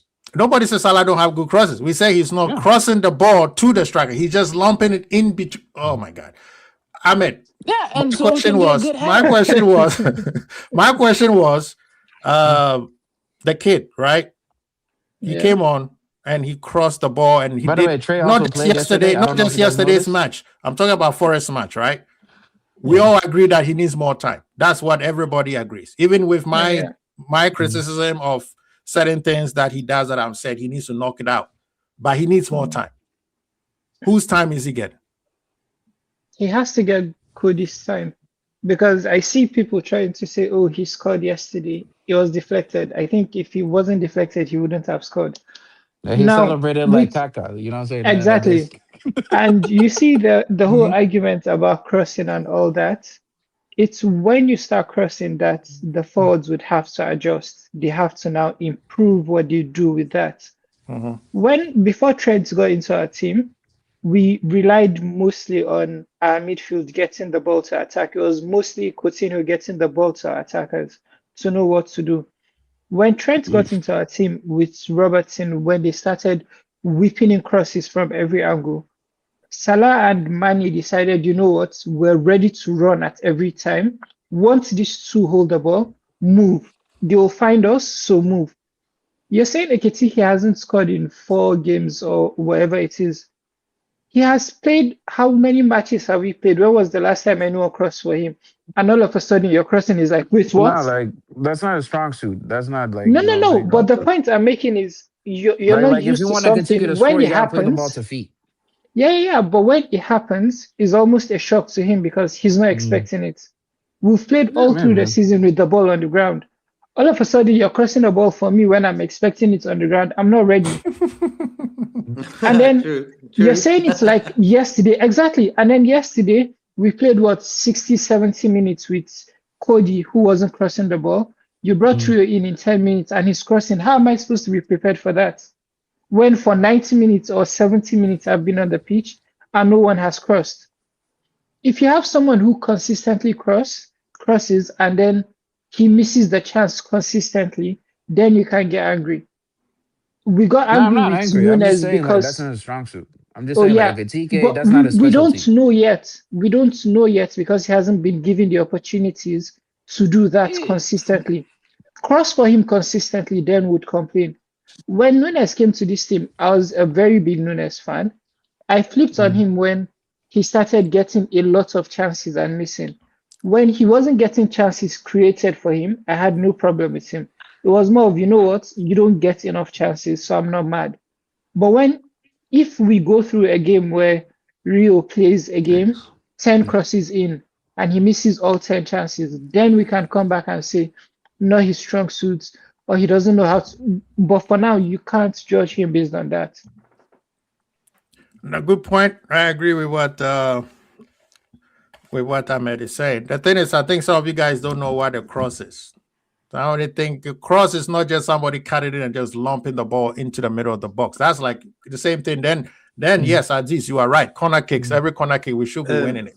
We got the biggest center backs in the league, and we're not scoring. Personally, corner kicks, I don't think we score enough. right? Yeah, I don't right. think we score now. With the big man that we have, we should be scoring more goals in the set pieces. But But we're we not not. like good in the air too, by the way. I've noticed. No, Like, it's in we the don't air, train like, now yeah. because that's not what Mhm. we train for. We're not training to. Exactly. We don't train to Football has score gone away goals in from a that, set boss. piece. Mhm. Say Yeah, what? Football we're has not gone like away from that Arsenal, so like, much. yeah. Yeah, Football I has agree gone with away that. from that so much. Okay, so let's not like we're complaining about the fact that we're not playing old school 4-4-2 and getting swinging balls into the box for like if you want what's a cross, okay, fine. Right, fine. I just wanted to bring up the numbers to show that on average people do 12, 13. We do 22. So we're not a team. So if you what's a cross? I know what a cross is, man. Don't come at me with that. I know exactly what a cross is. And I know what you're talking about. So what you're talking about there is basically crosses. So you're talking about completed crosses. Okay, well, we're averaging 5 completed, right? Mhm, Newcastle are top with 5.4. mhm. So I know exactly what you're saying. Yeah, anyone can spam an aimless. Like that was the game that got David Moyes sacked at Manchester United, where he broke a record. I think they put in 47 crosses in one game, spamming, and guess what? They didn't score. Mhm. You know, so okay, look, we're moving back towards certain things, but you want to talk about the Ekitike thing? Ekitike, there was an interview done with his coach at Frankfurt, and his coach at Frankfurt was singing this boy's praises, talking about how good he is. And he said, but, good at this. And so the interview was like, so, well, you've been taught. So is there anything that he's, that he's not brilliant at? Is there anything, that he can improve? I said, oh, well, his heading's terrible. Mhm. Basically. So that's well known. He is known for being Yeah. a poor header of the ball at the elite level. He can score a header, yes. But if you're talking about, if Ekitike scores, he scores 8 out of 10 and everything else. He scores 3 out of 10 in his heading. Okay, it's not a slag at the player. It's not abusing the player. It's none of that. It's just saying not everybody's perfect. His own coach is saying, if there's one thing Eki can't do, yeah, he really needs to improve his heading. So that's fine. If you've got someone in there, like, again, only from open play quasi, these are only open play stuff. So if you got someone in there, they've been training for years. Gakpo, when was the last time Gakpo ever played in a team that crossed a ball to a striker consistently? Never. He's grown up in Holland, man. They don't do that shit. He comes to us, like you said, he gets thrown in the midfield. So if we're going to move towards a team, I like that shift a little bit more, towards let's bring on a Rio on the right and just play with a right footer on the right for 10 minutes to change it up. So yes, you can do different things. But I just think, if you're swinging balls into the box for Ekitike and Szoboszlai and McAllister and Wirtz to be running in, I'm not really sure it's the best. It's going to get you a hell of a lot of grace. But you look at the ball. Gakpo, Grav tried something yesterday. It didn't work out. It got popped straight back out. I think it was to Szoboszlai. Szoboszlai gives it to Karkez, and Karkez puts in a brilliant fucking cross. First time. Oh yeah. Load of pace on it. Left foot just drops right. Literally does that perfect thing where it comes in a pace and then it's like it's exo setting onto the penalty spot. It just dips right into the 6-yard box, asking to be buried. That guy can cross a ball. That kid can cross a ball. We need to get him into positions where he can do that. That is a weapon he definitely has. And Frimpong is a brilliant crosser of the ball as well. So we have those weapons in our army. We need to trust Karkez a little bit more in those areas. And I can imagine an Isak running into that space and Karkez, because he took it. It wasn't a move. It broke down from a deflection. So it was basically pop, bang, first time. No time to think about it. Brilliant ball into the box. Isak on the end of that finishes it first time. So we have crossers in our game, in our team. Frimpong and Karkez, definitely. Frimpong, I like with the cutback as well. Yeah. So back to like what you said, which I agree with 75% of what you said. What I'm And the saying Rio is, thing, Rio, he should get Gakpo's minutes if he's going to start, and I'd like to see him come on and maybe take some Salah minutes as a sub. But either or, but I think he should start over Gakpo in a game. That if you're asking whose minutes does he take, Gakpo's minutes. yeah. I mean, right. I mean, if I were to take what you said and I agree with it, then he should be taking Salah's minute. You could put Salah into the attack if you have to. Put Salah through the middle. Let Salah be the number 10. I mean, the number 9. And then push the kid over there. Because if we are going in trying to get our players to cross more, then yes, we need to put players who are left-footed on the left and right-footed on the right, because naturally, what do? They will just cross the ball to the space. Look at what's his name, Frimpong. When Frimpong comes in, he has more crosses than our wingers. Right? What does he do? He creates more of the and remember, crosses is not just using the air. Yes, right now we're talking about the air stuff, but also crossing through the middle or through the floor, where it's an easy tap in. And I believe it was Verts who did the same thing for Ekitike against Newcastle when we went to St. James Park. The part that I agree with you 1000%, the Irishman, is let the player who's the right foot play on the right and the left foot play on the left. Because you know what? When you change players, when they have different legs on the different opposition side, is they always gonna cut in. Salah's crosses is in swinger. It's usually going towards where the goalkeeper is, which is very hard for the striker to go at it, because now he has to go 50-50 with the goalkeeper. And usually the goalkeeper is gonna win. Same thing with Gakpo, right? Gakpo doesn't cross it up; he's crossing on the ground. The defenders, he's shooting in there, right? If you bring a natural position on outside, like how everybody's so amazed at what Rio did, which is Frimpong has been doing it. Maybe it's just because it's Rio, he's young, and we are all excited about him. All he did was cross the ball, simple cross with his right foot. You know? Yeah, we know. I don't know if anyone's amazed, but look, we know what we've got on our hands. Yeah, but Liverpool fans are like, oh my God, he came in. No. It was just a simple. If Salah was on the left, I think Salah on the left will probably be crossing more of the ball because he can't shoot on his right. He's not going to put the ball back on his right foot, try to shoot. He's going to cross it, whether it's in the air, halfway, or on the ground. So the part where I agree with you 1000% is have the natural players on the opposition side. And maybe that's where we moving forward. That's what we're going to do. Where maybe, but you need your strikers in the game, because we're not doing that now because we don't have our main striker in the game. I'm not saying that we are moving towards crossing the ball more. I don't know if that's what we are, but we're definitely not going to do it when you don't have your main man in the middle. But the thing is, no, I agree with that. I agree with that. Allow me, Quasi, for a second. I think again, you guys are saying the same thing. Can't hear. You saying he's really quiet. Is it me or is he really quiet? Nah, I'm just listening to that. I guess I'm gonna listen. No, I can't. No, sorry, I couldn't hear Carl. I could just. Yeah, your mic was very low at one point. Look, he's put the mic on the side. This brother. What do you mean? It's right in front of me. It's right in front of me. We just saw you picking the mic up now. Yes, and then right here. Unbelievable. Allow it, my guy.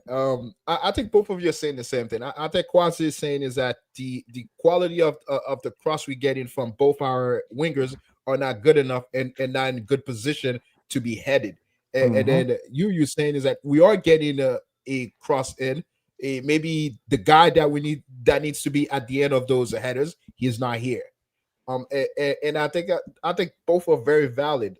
Both are very valid. I don't think we cross a ton more if he was though either, Carl. That's the thing. Even if I don't know if we'd be all of a sudden spamming crosses in. You know. But Quasi is saying it's not that we're crossing more. It's more like where those crosses are coming from, the trajectory of those crosses. He's saying is that instead of it being a Trivela going towards the goalie, maybe if it's a curving coming into the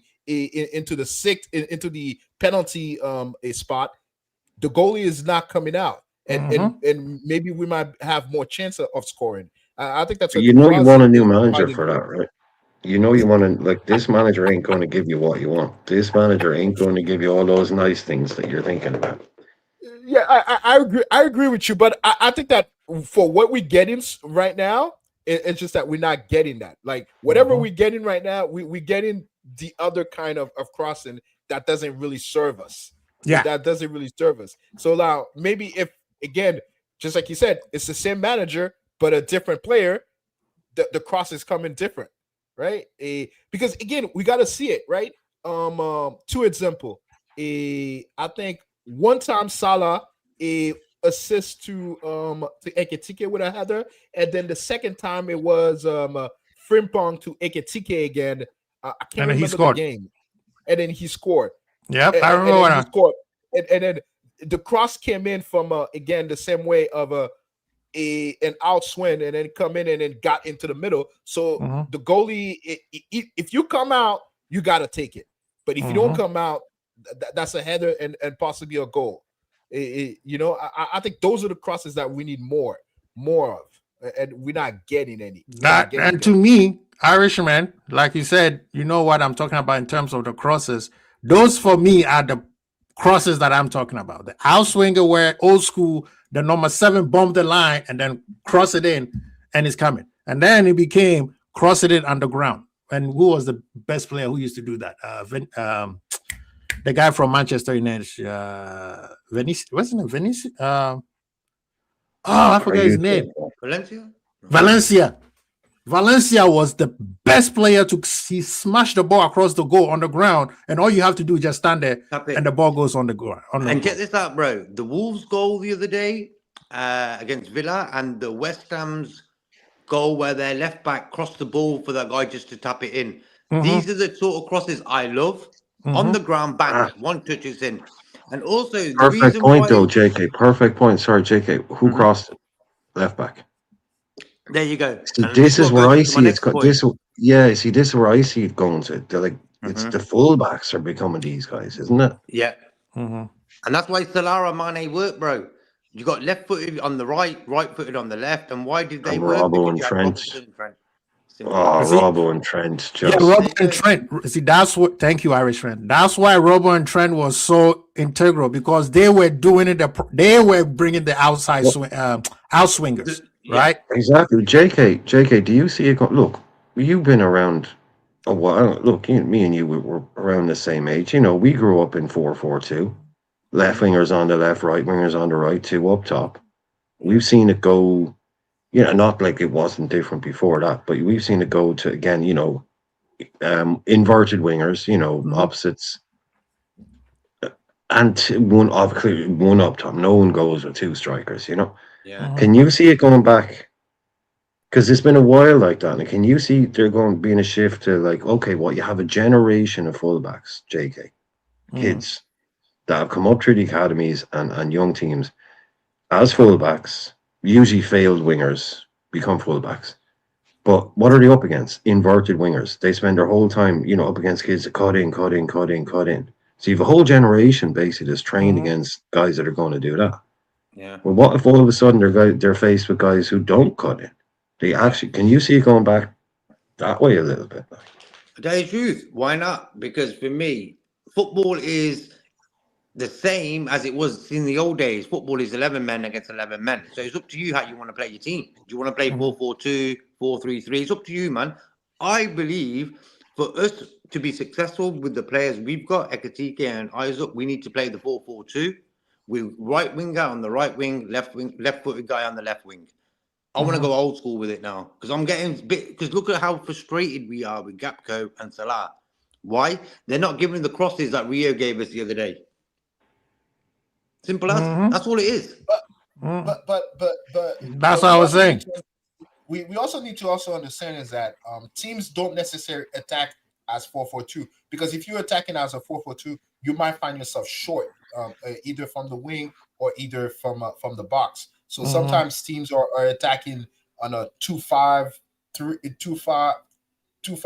or a 2-2-2-2-2, you know, or a 2-3-3-3-3-2. So like we also need to understand is that 4-4-2 it's mostly or 4-3-3 it's mostly a defensive shape. Like when we're looking at it, teams like that, and I'm sure you guys know that it's just that it's what we do with the ball and what kind of shape we are with the ball that we need to be paying more attention. Attention. Yeah, but look at the games where Slots played 4-4-2 over the years. We've looked great in them games. Man City away, stuff like that, you know. But in possession, I don't think we were playing 4-4-2 in possession because No, not in possession. But that's why I'm saying that. That's why I'm saying that. Defending, we're doing 4-4-2. Yeah, or 4-2-4 kind of 4-2-4, yeah. Yeah, kind of thing. And when we defended, but in possession, it might look like a 2 2-3-2, or now he was trying to do the 3-3-2 at the beginning of the season, 3-2-3 something, something like that at the beginning of the season. I'm not remembering how it fully looked like because I just want to get rid of that memory. But at the beginning of the season, he was bringing Kirkes in the middle, especially you, Irish. You had a huge problem making a Kirkes being inverted. I hated at it. that position. I hated So it. we all hated it. But I get your point, JK. I get what you're saying. You know, I get what you're saying. But I just want us to know that sometimes 4-4-2 and 4-3-3 or 4-5-1, those are mostly defensive shape. And It's just that you can have maybe a shift again, like not going back to just like Giggs, Scholes and Keane in the middle, Giggs off the left, Beckham off the right, and two strikers. Not going back to like that 4-4-2, but going back to maybe a bit where instead of like every left winger being right footed and every right winger being left footed, maybe have a couple of actually they've got a right foot on the right. He does different stuff. It's always got to change because JK, like this wasn't the norm 25 years ago, so it's not going to be the norm in 10 years. Like coaches always say that, like a tactic becomes prevalent, so then tactics evolve to beat that tactic. It's just hopefully, I wouldn't be surprised maybe if you start seeing a little bit more right footers on the right, just to add a little, what would you call it, like normality. Yeah, but also asymmetrical. Not like you've got one guy here, one guy there. It's like, actually, they've got a guy out there, and he's a little bit janky. What is he actually? Is he a right winger or a left winger? We're not sure. It's not like left winger here, right winger there, guy through the middle. It may be just actually there's a kind of a hybrid winger on that side that isn't quite obviously going to do everything they all do. Irish, perfect point, and we all know that the Brazilian team that we love so much, the fullback become a right wing back or left wing back, whether it's Cafu or Carlos. They'll give us the width, and then you'll have either Ronaldo or Denilson or Romario being centrally, being right, almost right next to the penalty box, and then you'll have Rivaldo or another midfielder, and then you'll have a Dunga, a patrolling and being a defensive mid, and that's how it used to look like. But the thing is that one of their best, what they are known for is playing 4-4-2. But again, when they're attacking, it looks totally different because Roberto Carlos and Cafu are just out here bombing the side, the wings, and crossing the ball and crossing the ball low, high. Yes, that there might be a resurgence of that, but the thing is, I think that kind of football might be too slow, if I have to say. It might be too slow. This is the thing. When you had players like, let's look at Bayern Munich, when they had Ribéry and Robin, their fullbacks, it was who? What's that guy's name? Lizarazu was one, I think. Yeah, and then Lam. It's a bit late for Lizarazu. Lam and the left back, David. Was it Alaba? Alaba might be the left backs. That's a good question, actually. Alaba came in. Lizarazu would have been gone by. He was gone by then, but Alaba came in. Alaba did. He did, and then he moved to center back afterwards, towards later on. Yeah. But when he was a younger player, he was left.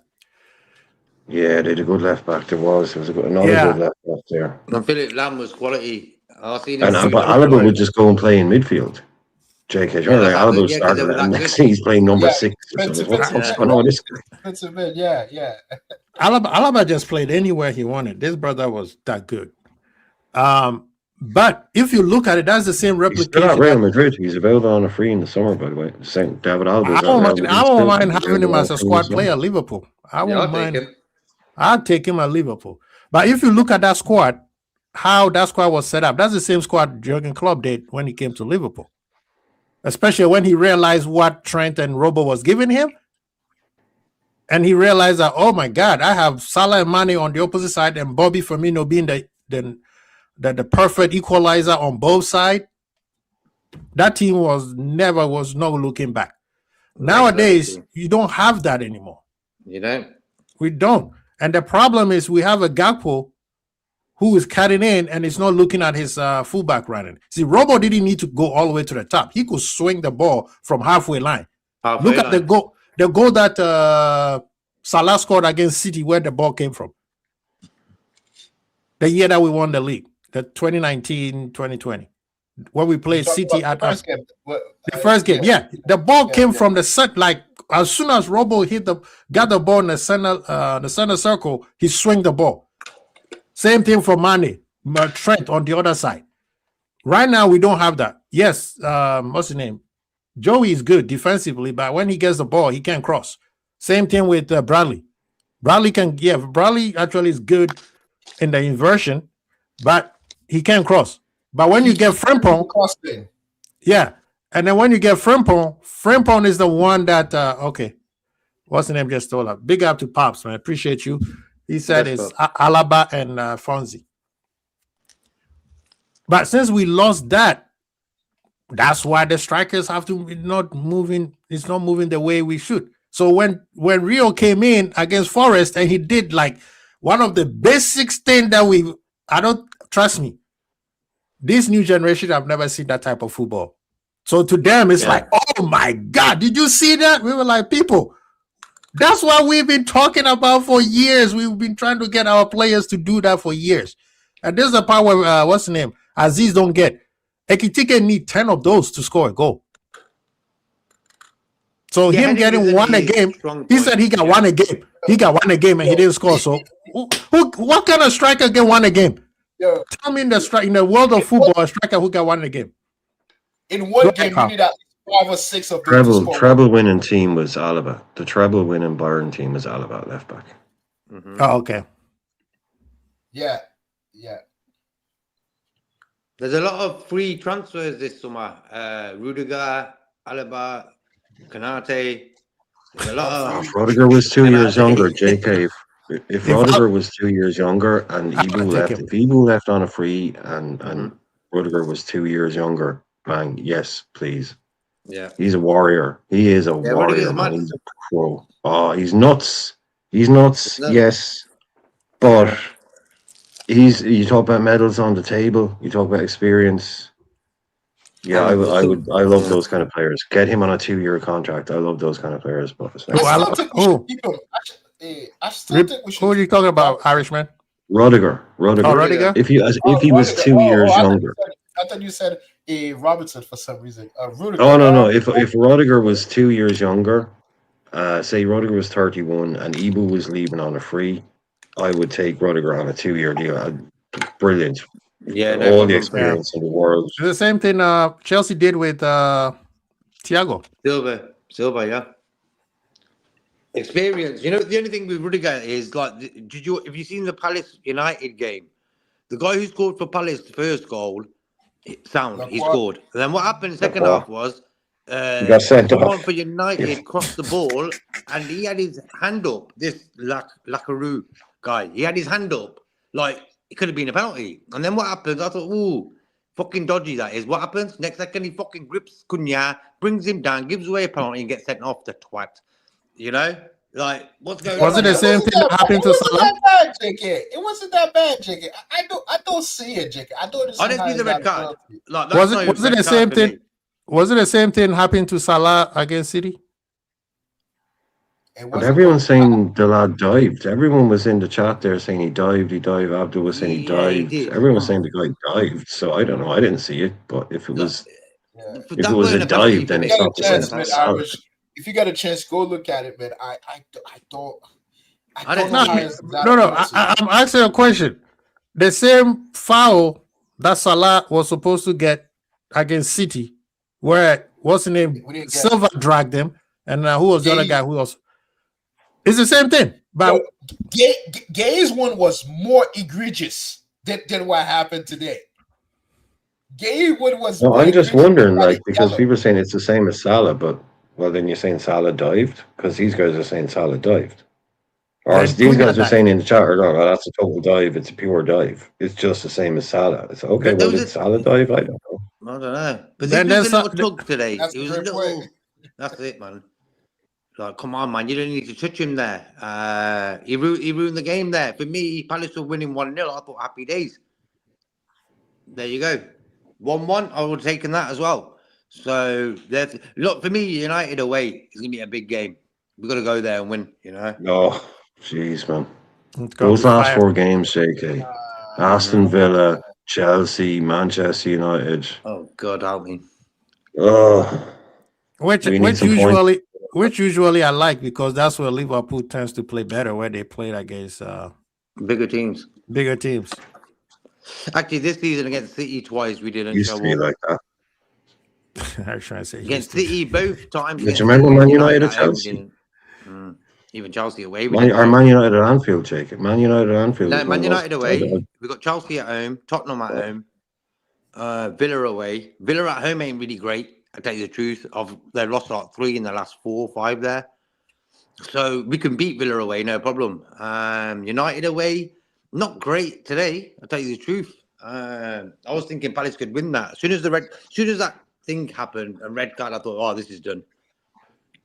So Look, to tell you the Good goal truth, by I think Justin. United, JK, I think Mhm. United is playing well, but I think that they haven't played a team that want to make life difficult for them because they've been a bad team so Yeah. much. People now don't necessarily respect them as a good team. So I think they're catching on people and being a little bit like a physical about them. But I Yeah, I mean- guarantee you, the moment that people start saying, you know what, you guys are good, we're gonna make that's life when they difficult took for you. Yeah, West It's Ham gonna made go back to that. West Ham made their life a living hell. That's why they almost lost that game. There you go. There you And go. actually, Yeah. West Ham actually made a day. West Ham, I like. You see, you could start seeing Nuno's old Forest, the Forest team that almost went to the Champions League. You start seeing it. They don't have the defense yet, but they attack. Yeah, they attack. They are fearless. They came on Liverpool. They didn't sit back and say we're just gonna sit there. You know who they're missing? Paqueta. They're missing Yeah. Paqueta. Yeah. But they need defense. They need solid defenders like he had at Forest. If he gets those, West Ham, if they stay up and he gets those type of players, yeah, they're gonna be a problem. And I'm looking at the I'm looking at the Quasi, table. Quasi. Yes, sir. Mhm. Ozzy, it sounds to me like you were unfamiliar with West Ham's game. You could give West Ham £500 million They in don't a waste transfer it. window, and they'd get worse. West Ham are seriously, JK. You know what I mean. They are not a serious football club. They've naturally never been a serious wasteful, football club. wasteful team. They just like to Oh, the waste players- money. They've had top players there as well. You know what I mean? They've had top players. They're a huge team. I mean, they used to be in London until they put them where they are now. Mhm. One of the most heavily supported clubs in England. They got a free stadium off the government. They should be able. They make it. Man. They're inside the top 20. Mhm. When you look at the Light and Touche Money League, they're inside the top 20. They're just a clown car of a club. And people are talking about Villa, right? People talk about Villa. People are saying, oh, they might be this. Same thing with Villa. Mhm. Every 10, 12 years, Villa will finish second or something. Mhm. Villa will finish third. Happens every 10, 12, 14 years. Villa will look like, oh. And they'll lose Emre. They'll make a bad managerial choice. A Mhm. couple of their best Yeah, players will get and they'll picked go- off, and they'll be and start finishing dropping. 12th again. That's what Yeah. Villa do. That's what Villa do. Villa, a couple of times when I was younger, remember Villa would finish second. Villa would never win it. You know, they won the European Cup back in the day and all that. But Villa, in my whole lifetime, they always they look good for a couple of years. Oh, Villa, they look good. Finish second, finish third, and then a couple of years later, they're getting relegated. And then they come back up, and then they put a run together. They've never been a consistent club. Villa ain't. People say, "Oh, Villa, are they in the top? Are they a big team now?" No. Wait and see what happens when Emery leaves and Rodgers gets poached and one of their other players gets poached. They'll be back to 8th, 9th place Villa because that's just what they are. Man, like I know you guys seen this. The table right now is looking like literally Man United just moved to 3rd place. It's not Top pretty. four. Yeah, top 3. It's not pretty. And Villa lost to Wolves Friday, and that has dropped now. So they added the 10 points from Chelsea. Yeah, it's done. We can I mean, grip from them. City. Yeah. 10 points from Arsenal. They done. They're done Villa.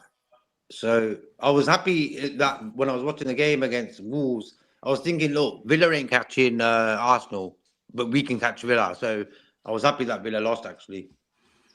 I mean, Fernandes is good for West Ham. King Vader, top player, man. I Who's like Villa him. playing? Who's Villa playing next? They're playing. 1 second. Chelsea. ooh, Okay. Oh yeah. ooh, that's Yeah, beautiful. I think that might be a draw. I think that might be a draw. I think I'm going to for a us, Chelsea man, win, you know. I think for us, man, the next 4 games in the Premier League is very important because just like you said, the last 4 are what Aston Villa, Chelsea, Man United, and Brentford.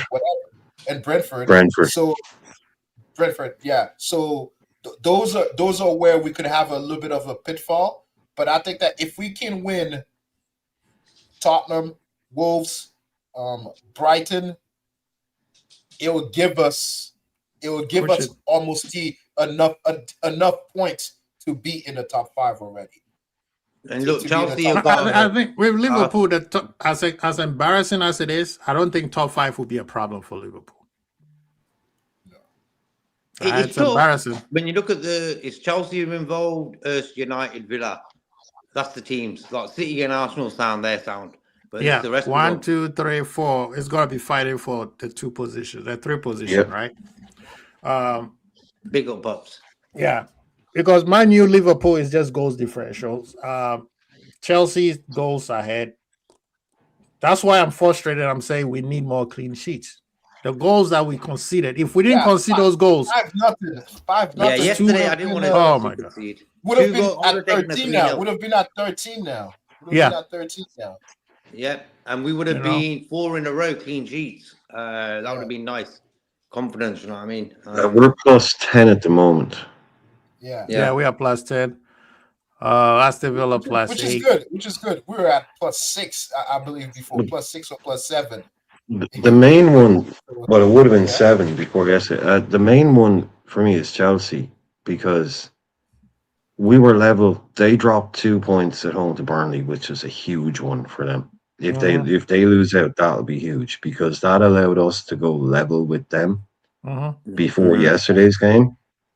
So now we go 3 points ahead of them because we won. So now they have to play Arsenal. So if Arsenal beat them, we're 3 points ahead. They had plus 17. They are plus 17. We're plus 10. So they basically had a point on us. Now we've gone ahead of them in real points. So it's ours now. Do you know what I mean? They've dropped the ball against Burnley. We beat West Ham. If Arsenal beat Chelsea, even if they only get a draw, they're still 2 points behind us. Who do you Level want on Brighton game. today out of them 2? Because I want City to win the league. I don't want Arsenal to win it. So if Arsenal, No, but I win, want you know, Chelsea to. No, but we need Chelsea to lose today. a Yeah, draw is every other perfect for game. me. The draw is cool. Yeah, the draw is Yeah. cool. But definitely, yeah. I'll take a draw now.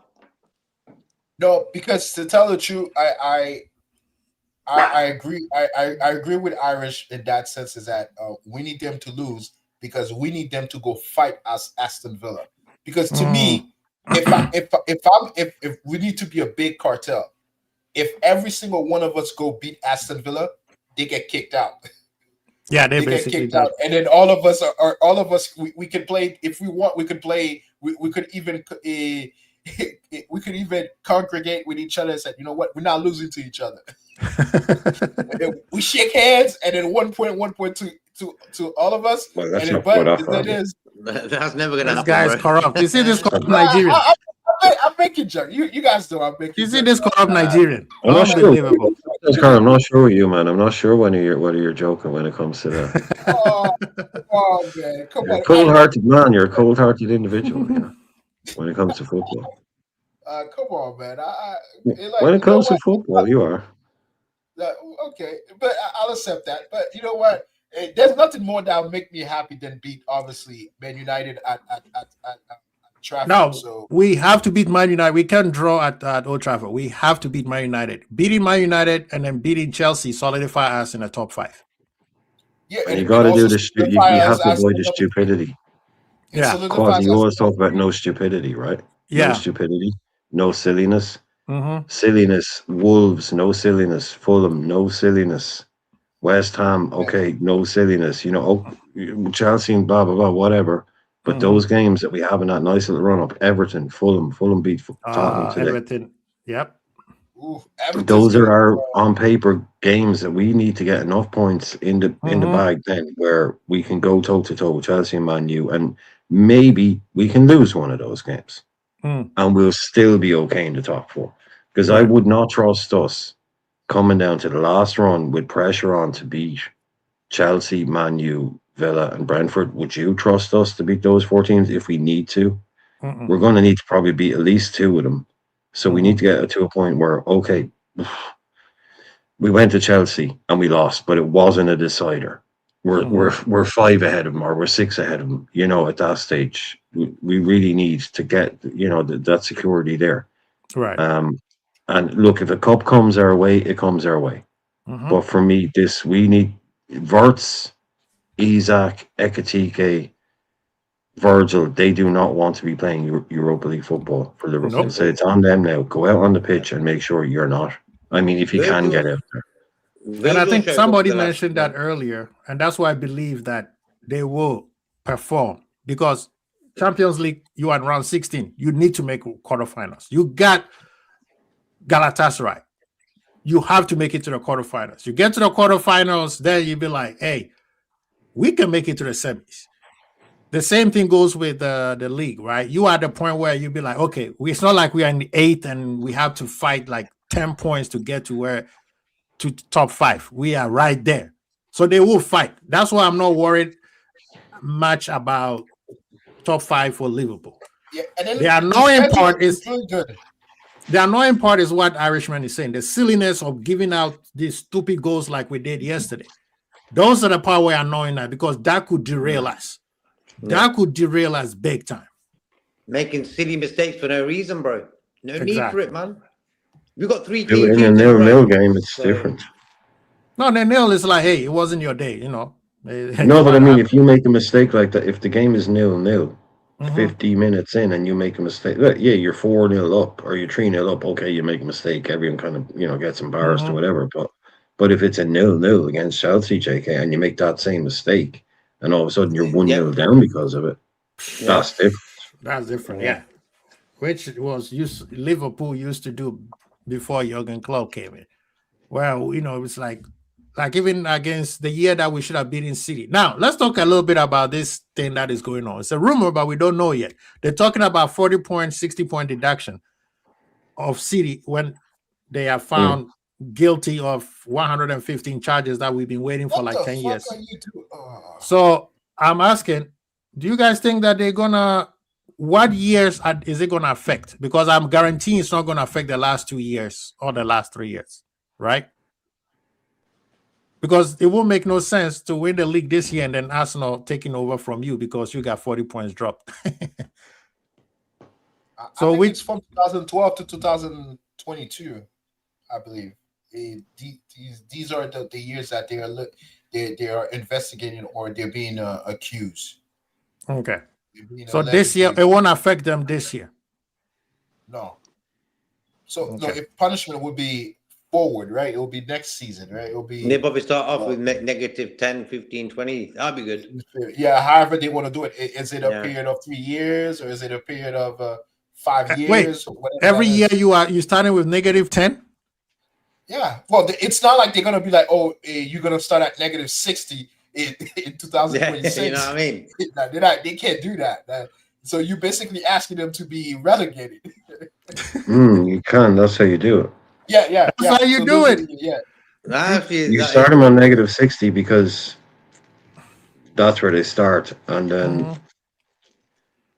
I mean you City can't. win every I game. don't think you can. I don't think you can go. I haven't really heard much on this, but I don't know, JK, if they're the way I look when they do about points deductions is they basically start you off with a point deduction, and then however long that takes.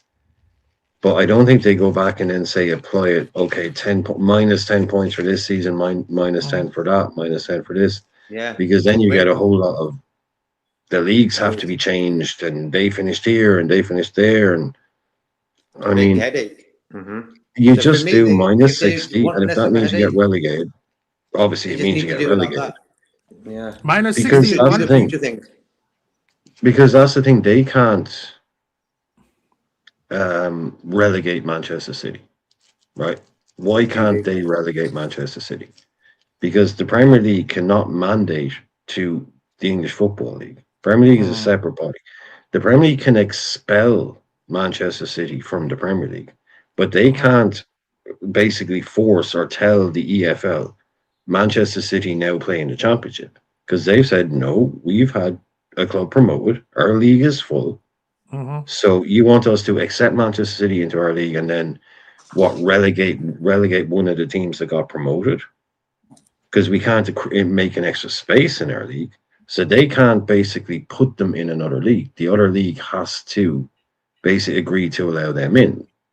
So Mm. what they can do is start them off in the Premier League on a minus 60, which means they automatically get legitimately relegated. That's one thing. Now, I have no idea. I don't know what these guys are going to get. Are they going to get? I mean, I would assume.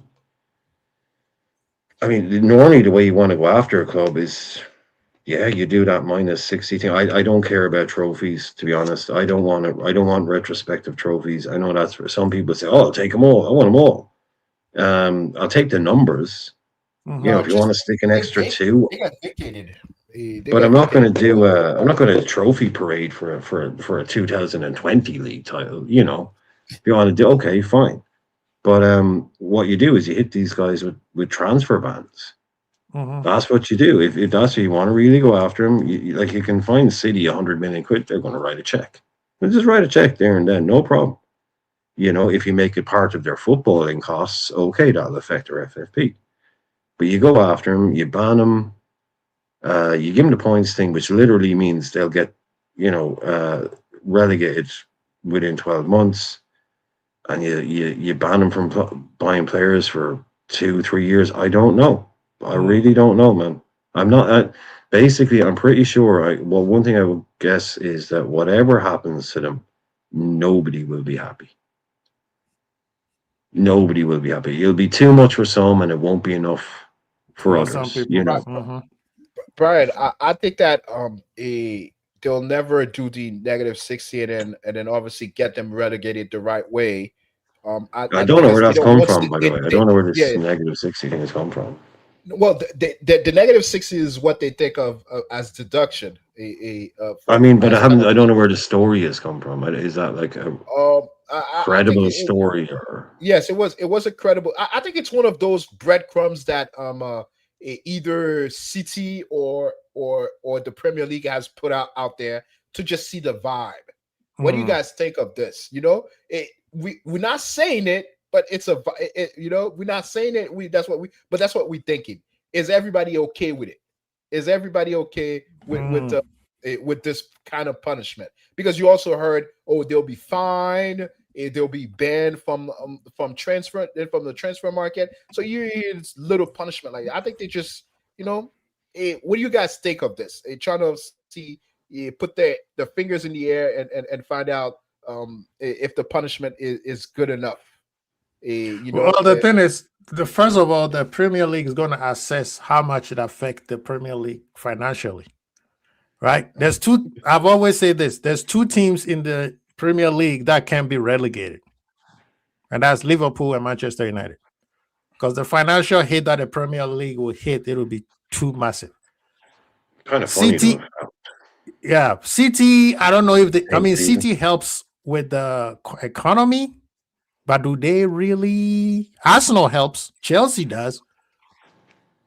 Spurs, not really, but I don't think they're gonna let Spurs get relegated. But the two teams But are for City is sure. You know mostly outside of international. It's mostly international. exactly. That's where their money is. Their money is international. That's If what they people. don't get no points, you're getting relegated. Cause it's not like there's a mechanism in place to stop. But if we finish on 22 points, we'll get relegated. I get that, but let's be It's not like honest. this will stop it happening and stuff. They're not like going to that. stop it happening, but I'm pretty sure they will make it as easy for unless we that year. I mean, I'm not naive to say that we can't get relegated.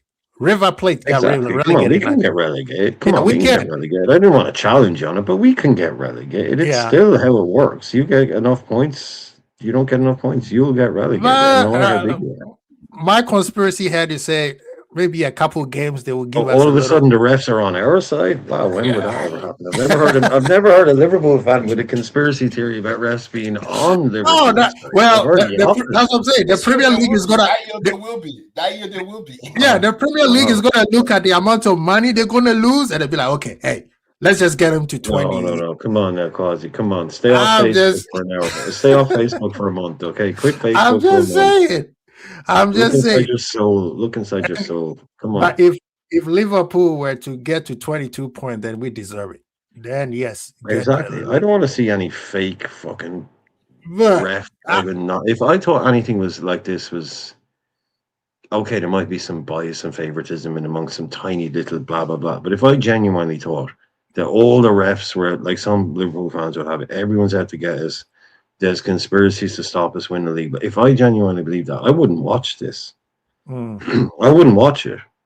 If I thought it was fake, I wouldn't watch it. It's like WWE. If I thought it was fake, I wouldn't watch it. Do I think there's bias and people don't like Liverpool? Yeah, I get all that. Definitely. I know that. But if I thought anybody was actually, in the background controlling what happens, thankfully people have stopped using that word scripted. Oh, that game was scripted. It was scripted. It's like, okay, right. Tell me how that worked. 24 I'll tell footballers got the you why. script for the game and play, that kind of nonsense. But I'd I stop heard watching it, man. this is what I'll tell you though. The NBA, right? The FBI had to step in. Even the House of Congress had to step in for That's the them. NBA. That's not football. I don't watch NBA. It's football. I get it. But I'm just saying they I'm did not saying some. some sports aren't, but if I thought football was corrupt, if I thought football was, then I wouldn't watch it. If you tell me now NBA is corrupt, then I'm not going to watch NBA. Yeah, because the gambling part, and that's the reason why I think I don't know if it helps or hinders making gamble legal in sports in Europe compared to America, where it's not. You know what I mean? It's kind of semi legal, but not fully. It depends on where you are. Like Las Vegas, I could bet. So people can say, well, of course, like the Super Bowl, right? The most obvious one, Seahawks versus Patriots.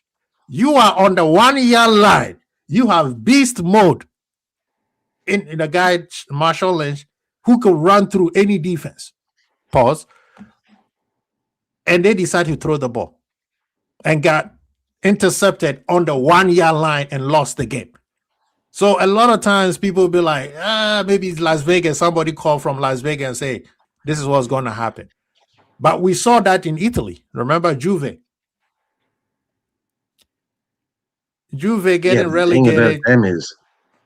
The thing about those ones is, Quasi, the thing about all that Calciopoli, the thing about all that was players being paid to fix matches, referees being paid to fix matches. It was never about a conspiracy to stop Liverpool. Because some people have you think, they're just doing this shit for free. And the reason you know about Calciopoli, the reason you know all about all of those things is because they get exposed very fucking quickly. They're so bloody obvious. You've got people drawing brown envelopes off the players and players talk, and someone goes to a paper and they expose it. They all got exposed within like 2, 3, 4 minutes. You know what I mean? That kind of stuff it's so obvious and so blatant. That's why we all know about them, because people found out almost immediately. It's impossible to hide these kind of. When you've got 24 guys, they're trying to buy players and they buy off 2 of them, and they one of them fell apart because they tried to buy off 3, and the third guy just said no. Not only did he say no, he just went to the papers and told them what the guys were doing. 5 minutes later, everyone was in court. It's like you find out about these things when they happen, usually because it's so stupid. And like you say, it's always about gambling, which is why Paqueta, like Carl was saying, West Ham missed Paqueta. Why did they miss Paqueta? Because he's moved back to South America. Why? Because he felt like he was innocent of this whole gambling thing that was going on. Was he? He felt like everyone hung him out to dry. I don't know. We He don't got know. found innocent. Never know. He got found innocent. He got cleared. Oh. He got cleared, and he was on the verge of a 90. Man City bid 90 million for him 2 years ago, and like a week later, this gambling thing came out, and Man City were like, that 90 million, forget about it. He'd lost his big move, and now he's back in Brazil. I think he went back to Brazil or Argentina. He went back to South America because he felt like no one at the club backed him because West Ham is a joke of a club, and now they've lost one of their best players. But I mean, what's the name? What's that guy? Newcastle. Tonali. He's lost a whole year of football because of that. Stupid gambling. Don't be betting on your own. Like, seriously, you're a footballer. If you want to gamble, look, gamble on the horses. They basically make a rule. You can't gamble on, like, you play for Newcastle. You can't gamble on Liverpool. It's insider trading. Come on. It's obvious. If you want to have a bet on the Greyhounds. Have a bet on the tennis. But don't be a footballer that's a Premier League footballer and placing bets on a game you're involved in. That's just common sense, really. It's strange. Okay, so make a law doing that. What did he know Bruno was going to be out, or did he know Gordon was injured? A text message people back home. But apparently all those ones in Paqueta ones, they were like people making $50 bets and 10, not like a bunch of Malaysian drug or cartel guys betting millions, that kind of stuff. It was all real small time shit. Literally $10 and $15 bets, real small time stuff. No one was out there making millions off. Imagine losing a year of your career, like as Paqueta almost did, like for that kind of nonsense. Yeah, I mean, the gambling part, I don't know how they're gonna deal with it because I mean the best referee of all time said they came up to him. He was one of the people they tried to get. Helena. Yeah, to get him, but he refused. But yeah, I mean, do you guys think that's why probably Italian football drops so much? Yep. Because all of us know, just like you said, Irish, we're all around the same age. Italian football was the best football in the world. They call them the Six Sisters. Yeah, I believe so. Yeah. Yeah.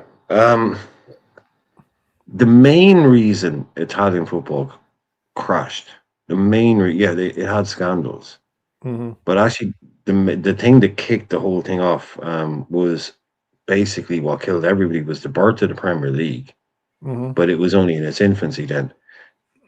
But not long after that, basically the lira crashed, and you had like the Italian. There was a big problem in Italy, and the lira. This was before Euro. The lira crashed, so all of a sudden, all of a sudden, the guys that were in Italy that were earning 40 grand a week, all of a sudden they were earning 5 grand a week because they were all being paid in lira.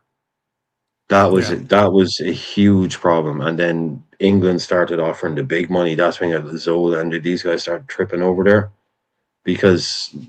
and then basically it kind of declined. But that kicked it off. That was one of the first problems because that's why all these guys were over there in the first place. It was the place to be because they were paying the highest wages. Rush, Brady, even back in the 80s. Yeah. Also, Irish, the fact that some of the best Italian. Why isn't it Totti get bought by a Premier League team or a Spanish? No, they didn't want to leave for big money. Like that would have helped you with funding. That would have helped you with funding and an investment. They all stay.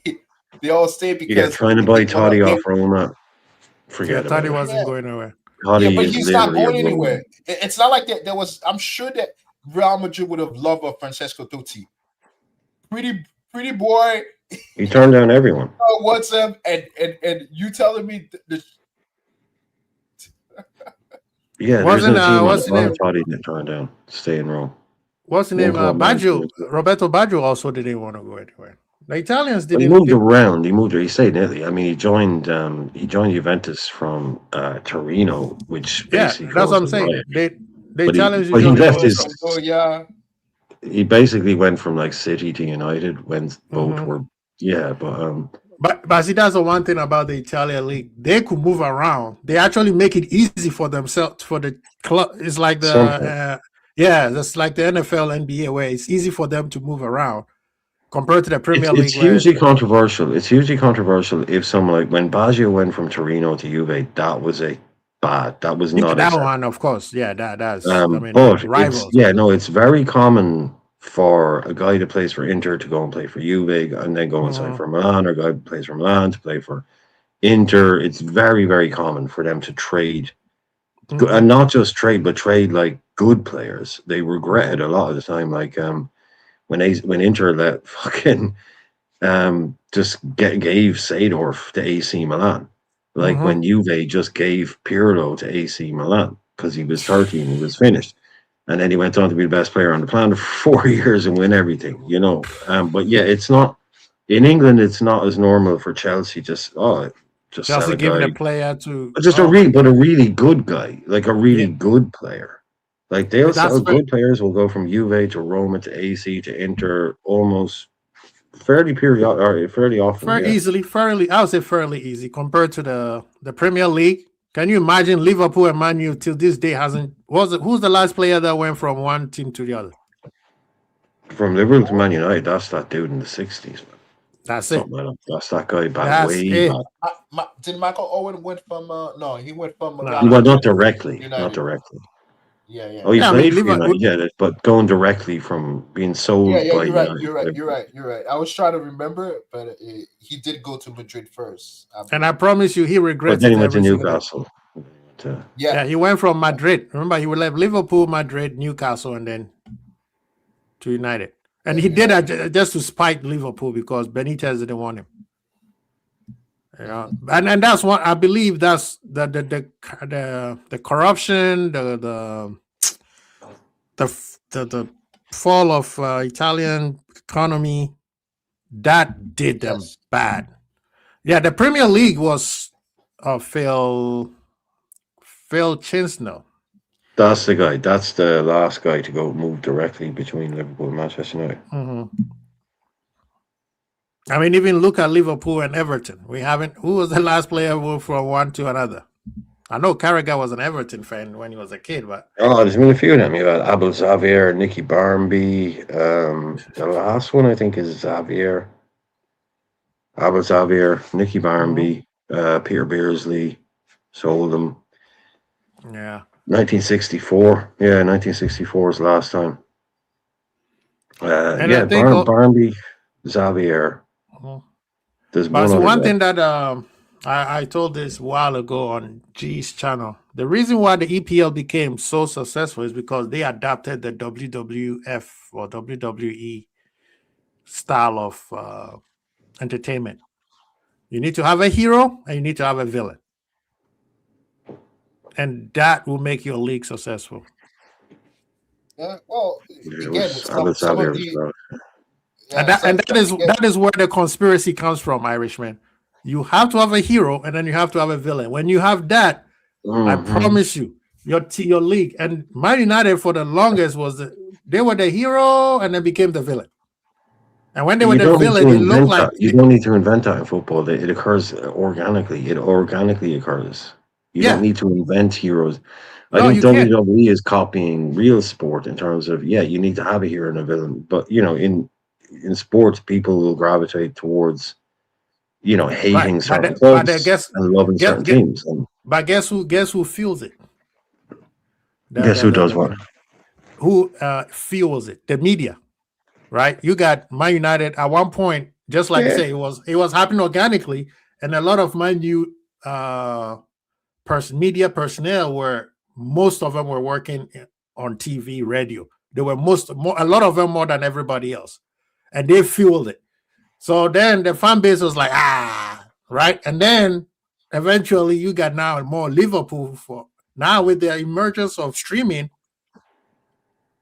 it's more of the fan base style of, okay, Irishman can say whatever he wants without the media telling him what not to say, right? Carl can say whatever he wants. So now football is actually fan ran compared to before, and football is looking. That's why they look at social media all the time.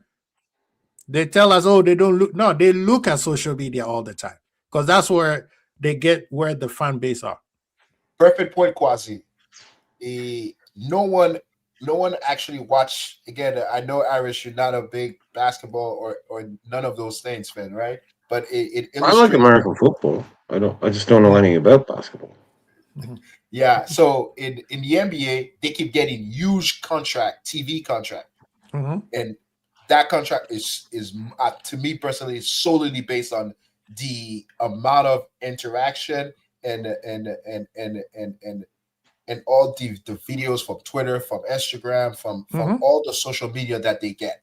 Not necessarily because people are watching the games all the time, religiously. Most of the money they receive it from social media is because these whether it's ESPN, whether it's NBC or Prime, they can cut off those videos and put it on their social media, and that thing gets so many views, so many interactions, so many comments, and that's how they make money now. Because those are obviously why though, but you couldn't invent a new team tomorrow, right?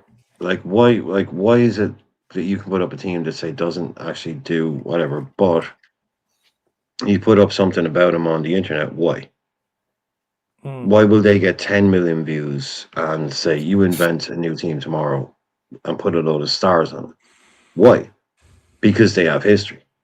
Because these are the historic teams. It's the Lakers, it's the Bulls, it's the fucking Red Sox, it's Liverpool, it's Real Madrid. It's because of all the shit that you have basically in the bank.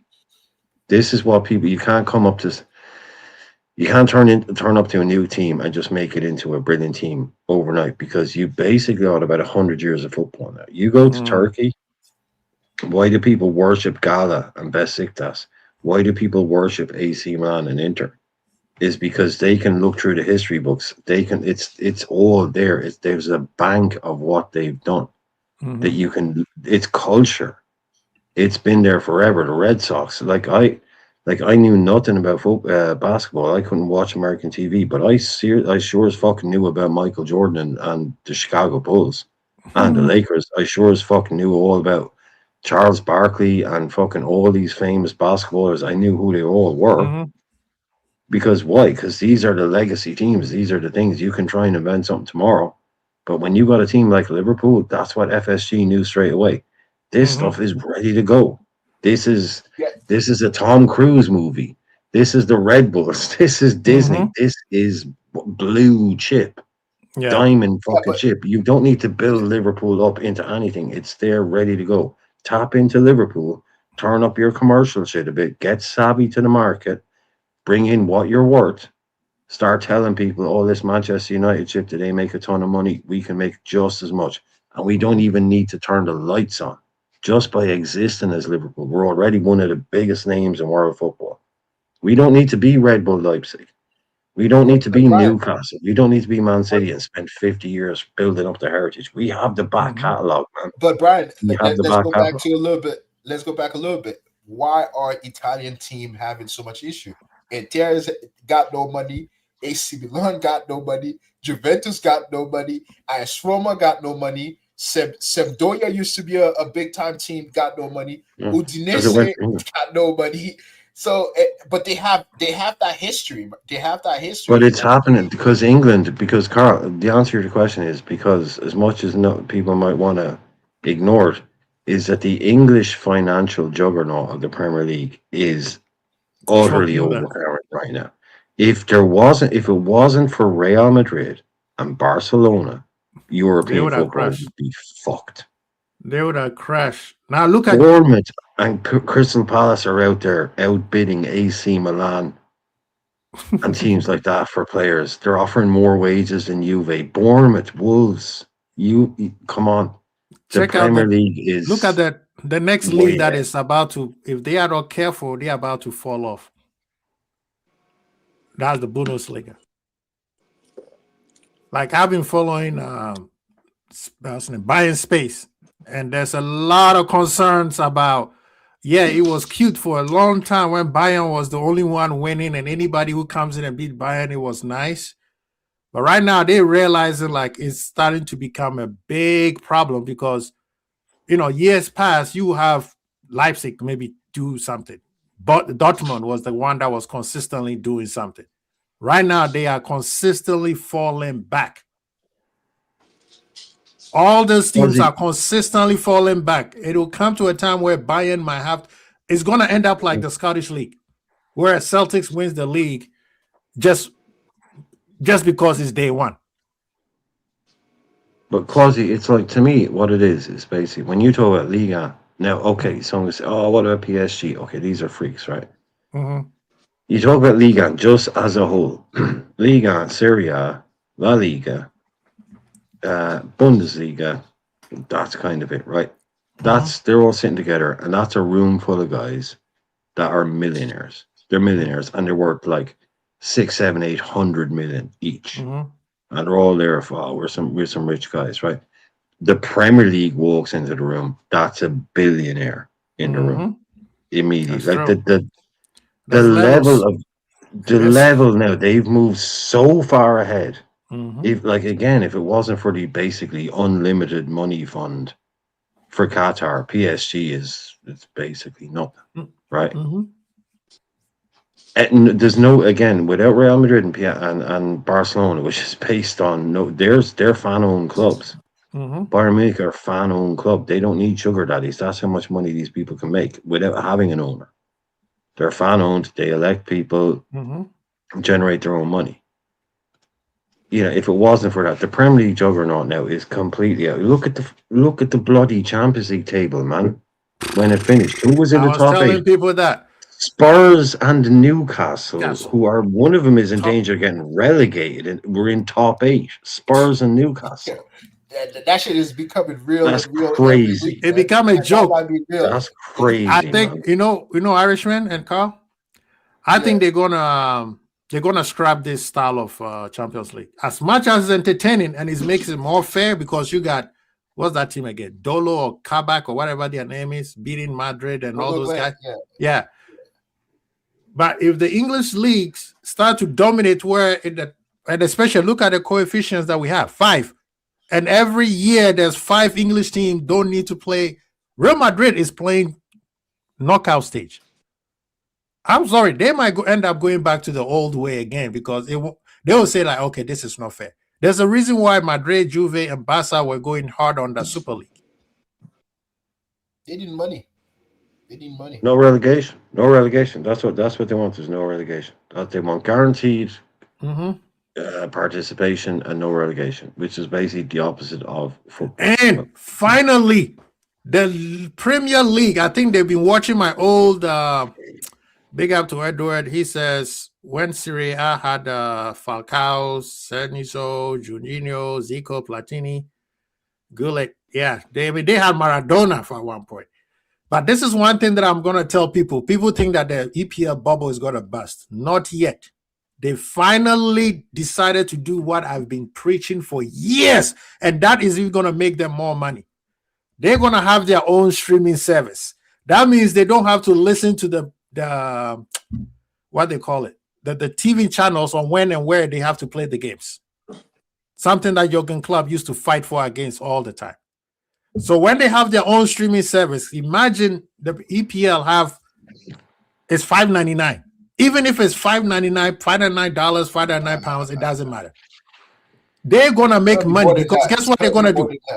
What's that? It doesn't matter. It's not gonna be expensive as it is right now. How people are spending money on Sky, buying channels that they don't need. Even if it starts at $5.99, every year it's gonna go up, and every year they're gonna make money. That means they don't have to share with anybody. Can you imagine the commercials that? Oh my God! You think this? Yeah. And now Visa and MasterCard's gonna. Oh, Carl, I'm telling you, It's they're gonna be. they're not gonna give it. Visa and Mastercard is not gonna give it to Sky or And then Sky to whatever. give him a cut. No. No. All the money you taking out the middleman. Yeah. You taking out the middleman, and then check this one. What is going to happen is going to kill all the small channels outside of England, right? Because now it's like Netflix. Anybody across the world can purchase Premflix or whatever they're going to call it. No, yet they're soft launching it in Singapore. Plus. No, it's been soft launched in Singapore. It's coming out next year, right? Oh, it's already started. It's coming out next year, but it's been soft launched in Singapore.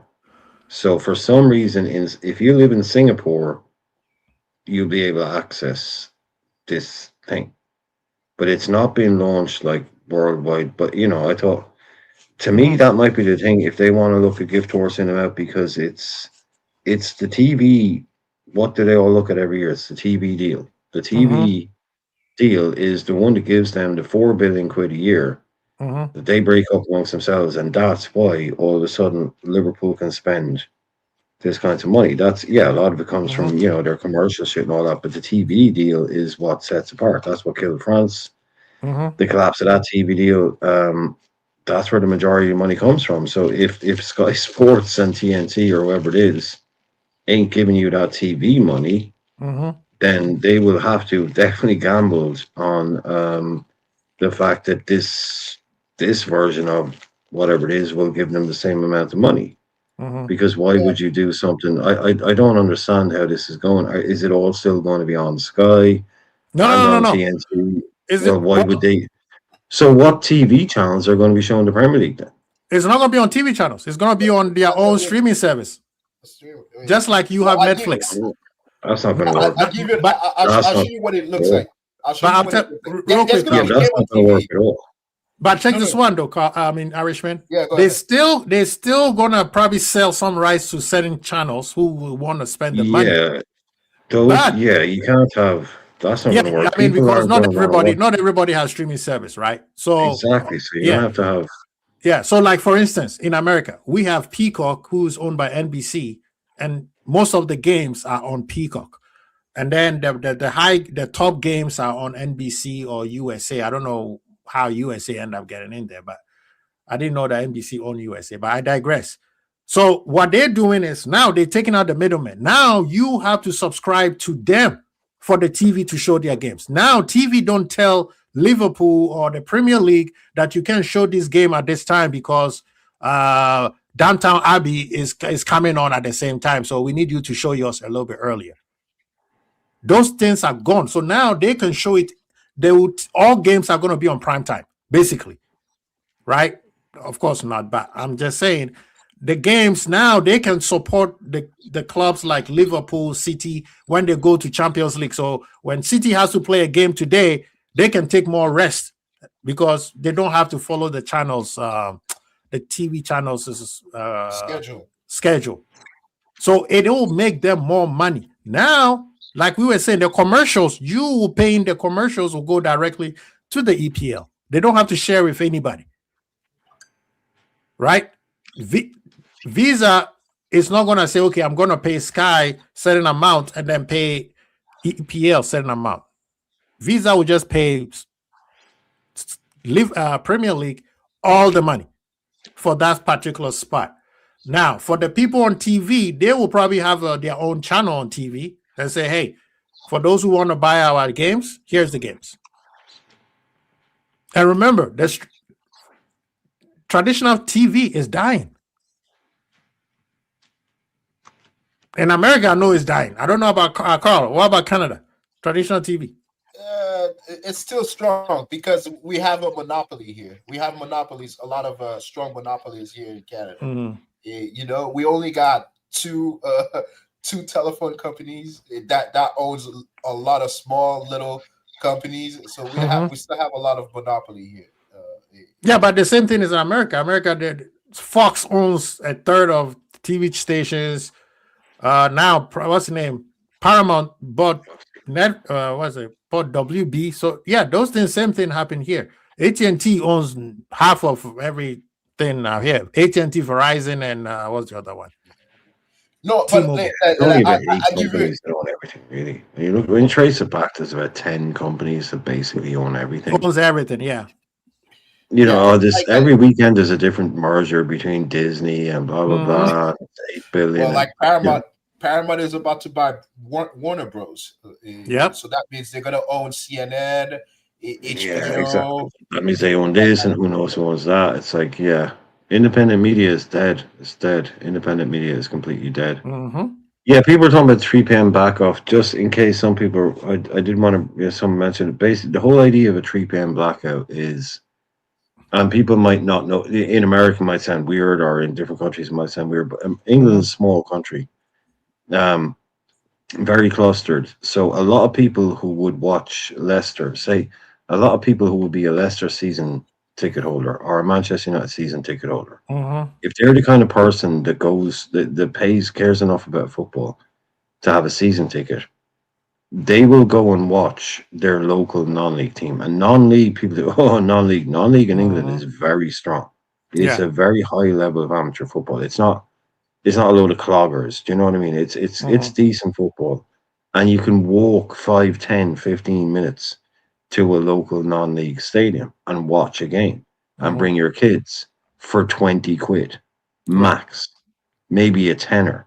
You can get in with your 2 kids, your 2 young boys, 10 or 12. They get into football watching, oh, that looks good, I might want to try that. Doesn't cost you 200 quid to bring them to Old Trafford. Right. That's a huge thing in England, is to go and watch a bit of non-league. You're going to watch the boys, Liverpool fan or whatever, you're going to watch the lads, but there's a non-league game. Marine is a big one in Liverpool. Go around and they get good support, man. Really good support. So the whole idea about the 3 p.m. blackout is that if Man United and blah, blah, blah, were all on telly, people would stay home. The kind of people who love football, and if there isn't a game on, they won't just sit there and throw on something else on the TV. They'll go out and watch non-league. They'll actually walk down the road, pay 3 quid to get in, get a beer and a hot dog, watch a game, and go home. That's a really big thing. It's a huge part of the fabric of football in England. So you need to keep those things real, man. You don't need to if you fuck that shit up, you're going to kill the game. It's a pyramid, quasi. It's a pyramid. Yeah, What that's the happens if thing. you take away the bottom of the pyramid? It collapses. But there's a part where I was That's going to the thing. think, if they bring the pyramid with them into that streaming service, that's right. Because right now, the English Championship is being streamed on ESPN. But I'm talking non-league. I'm talking about this is where kids 3 or 4 fall in love with the game. Local teams. I mean, this is where you need to get it in. It needs to be there, right? It's never going to be on TV. I'm not saying like I'm saying, you've got people over here paying £2,000 a year to watch Sky Sports and TNT. Whereas if you're a Liverpool fan like me, I only really want to watch the Liverpool games. I'm not going to pay $2,000 a year, Right. and then you can't watch them at 3 p.m. It's a difficult subject. Yeah. I understand it. It's difficult. So now check this out. All right. If like those little teams, what would affect them is if people don't go watch them at their grounds, right? But if they could get people to watch them at their ground and still make money off some form of a streaming service, they'll make money. Because I see what you're saying. Because if they take the TV, there's only so many hours in the day. There's only so many hours. It's literally like you have your main team. And you can't see them. You go and watch the boys down the road. That's really all it is. You just go and watch the boys down the road. Right. They don't need to be streaming. They don't need to be doing. They just need bums on seats. That's what keeps them alive. It keeps people turning up and people going. That's what keeps it alive, quasi. It's real human interactions. People going to games. People being at the stadium. People physically being there. That's what you need. It's community. All those things. People they might laugh at whatever, but it's genuine community. It's the game. It's where they got a ladies team. They got a girls under 12. My daughter plays. They're community hubs. That's why they're not businesses. That's why they're taxed differently. They're looked at different. They are community assets, football clubs. You need to keep that shit, man. If But that this is the shit thing. disappears, you're fucked. But If Irishman, that this is shit the part where disappears, you're fucked. your point of if they take the bottom out, it could affect them is they take the TV money out because now the TV money Nah, no, I'm talking about closer TV. Forget TV money, man. I'm talking about the shit where your kids go. Oh no, on no, a I get that weekend part. to I get that part. You know, I get that shit. part. It's the Yeah. community assets, man. Right. But also remember the TV money also filters down the pyramid. Not to non-league, it doesn't. No. Or it doesn't go to non-league? Where does it stop? No, not to non-league. Oh, I thought that they gave everybody like make money. No. What, a non-league club might get like $2,000 a year for some extra footballs or something if you're lucky. You know, maybe. You know, these clubs are mainly self-financing and all that. Yeah, the money that trickles down goes to wages. You look at every club in the Premier League. You look at their wages. You look at their expenditure to cash revenue. They spend all the money they make. They spend it all. A little bit goes down, but by the time you get to non-league football, man, yeah, it's just the stuff that your kids do at the weekend. The team your kid plays in, the team your cousin plays in. Everyone goes, they stand around, they watch the game, you make a few friends, and then you go to the bar later and you watch Liverpool versus Chelsea. You know, and so it's not on a 3. The lads are playing at 3, games over 5. We can get the ball by half 5. That's when the United Chelsea games. That's when the United Arsenal game. Liverpool, whatever. That's when that's on. So we'll watch that. But if that game is on at 3 o'clock, this now I think it's a slightly outdated mode, but again, we need to understand like how you talk to Ant comes to my show all the time. Leicester season ticket holder goes home and away. He watches more non-league football than anybody because he's got 2 teams around the corner. He says that's just it. It's part of your life. At 3 o'clock on a Saturday, he needs to be watching football. So that's what he does. That's what you got people out there. You can't get rid of them. You need to keep that blood in the game. Look. I think this is really. I get it. It's part of the football culture, but the thing is, they are going to find a way to bring a streaming service because all the big leagues have one, and what I mean by that is that not necessarily yet all over Europe, but here in America. The way the NFL makes so much money is they're able to sell their product on their own streaming. Now they no longer own it because they've sell it to ESPN, but they were able to sell it to ESPN for a huge amount of money.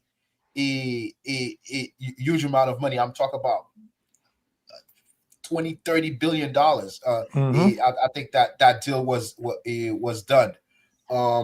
And I think what me and Quasi are trying to say is that that's a lot of dollars that the EPL is not making for a sensible. No, Carl. I just want to say. So I'm answering the question. I was just answering a question as to why there's a blackout. No. That's all it was. I'm just saying is like that is what I'm saying. That shit's going to change. Of course, it's going to change. Yes, but it's just some people. It has to change. Edward. No, but Edward was in the chat saying, "Why is there? Why there a blackout? Yeah, it is. That's why it is. It obviously. Yes. It's definitely going to change. But I think what you have now is a cultural shift where, what the Premier League hasn't realized is that even if they did show 3 p.m. games, I don't think it would affect that much because there's enough people who actually are pissed off now with the Premier League. They will go and watch the non-league teams anyway. So I think they could actually start showing 3 p.m. games in England. Yeah. And I don't actually think it would affect as much as it might have done way back in the day. I think at this point the football culture is so big in England that you could be showing those games at 3 p.m. and I actually don't think it really would affect those non-league things the way that they think it would. Really, that's all I think. There's such a big fan base. Because Irish and Quasi, we all know football is the most watched sports around the world.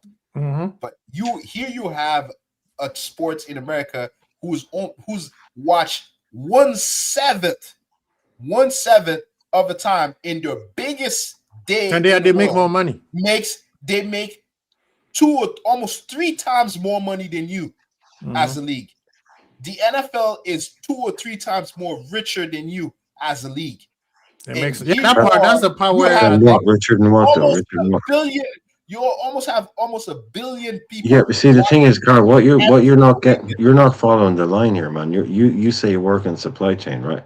Follow the Yeah. fucking line, right? If the biggest teams in the Premier League earn 100 million a year, right? If that's your richest, those are the boys with the big money. They're paying the big wages and the big prices.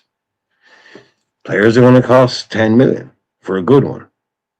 If clubs are earning 4 or 5, 6 billion a year, fucking dudes like Diamande are going to start costing 3, 4, 500 million.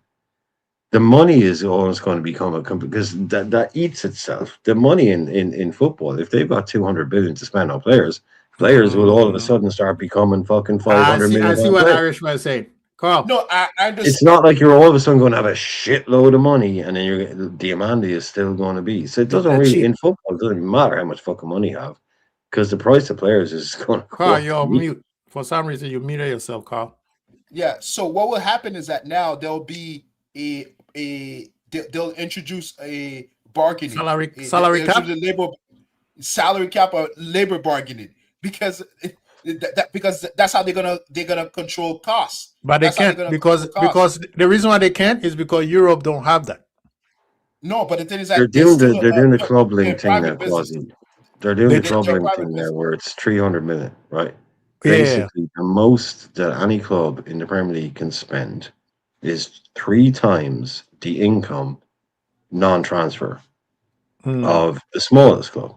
So Yeah. the smallest club in the Premier League will probably be receiving 100 million, right? So doesn't matter if you're Manchester United, City, blah blah blah. The most you can spend is 300 million. It's what are they calling it? Squad cost, squad cost something. You know, we had FFP, it went from FFP to PSR, now it's squad cost controls, I think it is. Yeah. Squad cost controls or something like that. So basically, if Wolves are the bottom earning team due to income standard, if that's 100, the most you can spend is like 310. Yeah. Doesn't matter how much money you have. So that squad cost controls, yeah, that's the new one. And then don't forget that also UEFA is also Still have even the stricter. financial fair play. Yeah. Yeah, so if you want to play an UEFA team, basically, say in England, if you can spend 90 out of 100, and be clear, if you also want to play in a Europa team, UEFA competition, you can only spend 80 because their costs, theirs are even stricter. But So the part where I get what you both say because you Irish Rand is basically give you the definition of basic economics, right?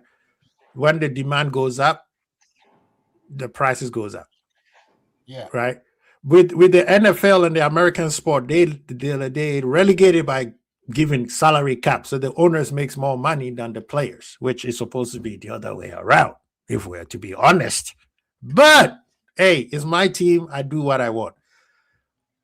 The European style of, I mean, yeah. If can you imagine if Bournemouth start making $1 billion a year?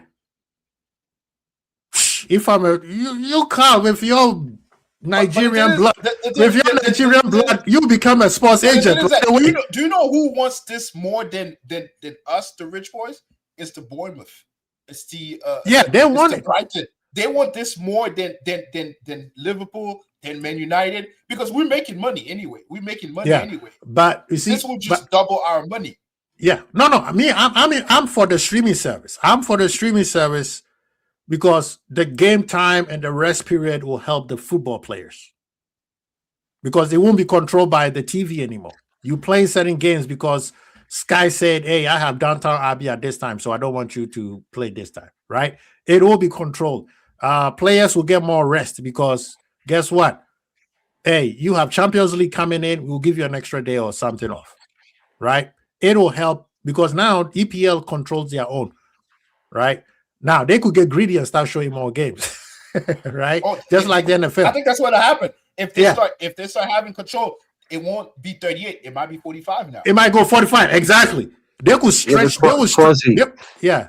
Because if Crystal Palace are capable of bidding £90 million for a player, right? If so Football much player. money floods in, the Palace have 90 million. Yeah. That will mean that if Palace can have 90 because the money is coming to Premier League, then Liverpool will have 2. Do you know what I mean? So water will find its own level. Mm-hmm. So if you're a good player, you're still going to go to Liverpool. Oh yeah. You know, if everyone can bid enormous sums, the numbers will just become kind of irrelevant at that stage. Mm-hmm. And you're still going to pick the biggest clubs. You're still the best players will still go to the biggest clubs. Mm-hmm. But it's more the effect that it's going to have on the other European clubs because, like I said, you've got the likes of Justin Kluivert, Roma. We're talking about fucking Roma, one of the most storied, legendary clubs of all time. Mm-hmm. And Bournemouth just took him from Roma. Bournemouth. I mean, You know, the Bournemouth Premier went down and League. spent £40 million on a player. You The could Premier have League- bought. You could have bought Bournemouth for 40 million quid 10 years ago, Quasi. Yeah. And they just went down and spent £40 million on a player. This is the overpowered nature of the Premier League now, which I don't think it's good for European football as a whole. I don't think it is. What shocks me and disgusts me at the moment is that even when we're at this point now where basically the Premier League can have, other than the Barcelona, Real Madrid type guys, Mm-hmm. you know, and the totties of this world that won't ever leave, we can have any player we want in the world. We can buy the best. In the Premier League, everybody, like you're saying, Palace can pay 40 million for a striker from Wolves. Mm-hmm. You know, and we're now going the route of route one, set piece, long throw, time wasting, physical football. Mm-hmm. What a time to be alive. When we can bring in the best players, Yeah, and now we going are to play back the worst exactly. football. And that's what we were talking about earlier about the crosses and going Oh, back to the man. traditional way. I mean, this will actually help the English football because for years we were told that your What style Wirtz of thinking? JK, help me out here. What is Florian Wirtz, 5'8", 6 stone wet, thinking he's walked into here? Landed a fucking giant set piece, long throws. you know What are we doing, for man? the longest years, everybody. might make him obsolete, you know? Yeah, I mean, for What so are we many years, doing? they told English football that your football is it's barbaric. There's no flair. There's You can nothing have to it. anyone you want. Now you could get whatever you want. It's Pay crazy. 200-300 grand a week to the best players in the world, and what do? It's crazy because Tony I mean, Pulis is sitting there in his rocking chair going, he's going I'd be on back. 50 million a year right now. Yeah, because this is the thing though, and that's the thing. EPL is trying to stay ahead of the bubble. Eventually, it will bust, but they don't want to bust it right now because La Liga is struggling big time. And from what we hear in ESPN, it's not getting the views that they were anticipating.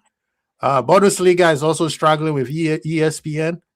I mean, Liverpool versus Man City drew 750 million people, while the Super Bowl drew 140. So that's where it woke. I think that's Don't where be they. silly. Don't tell me that 140 million people watch the Super Bowl. 140 million people watch Super Bowl. Come on, no.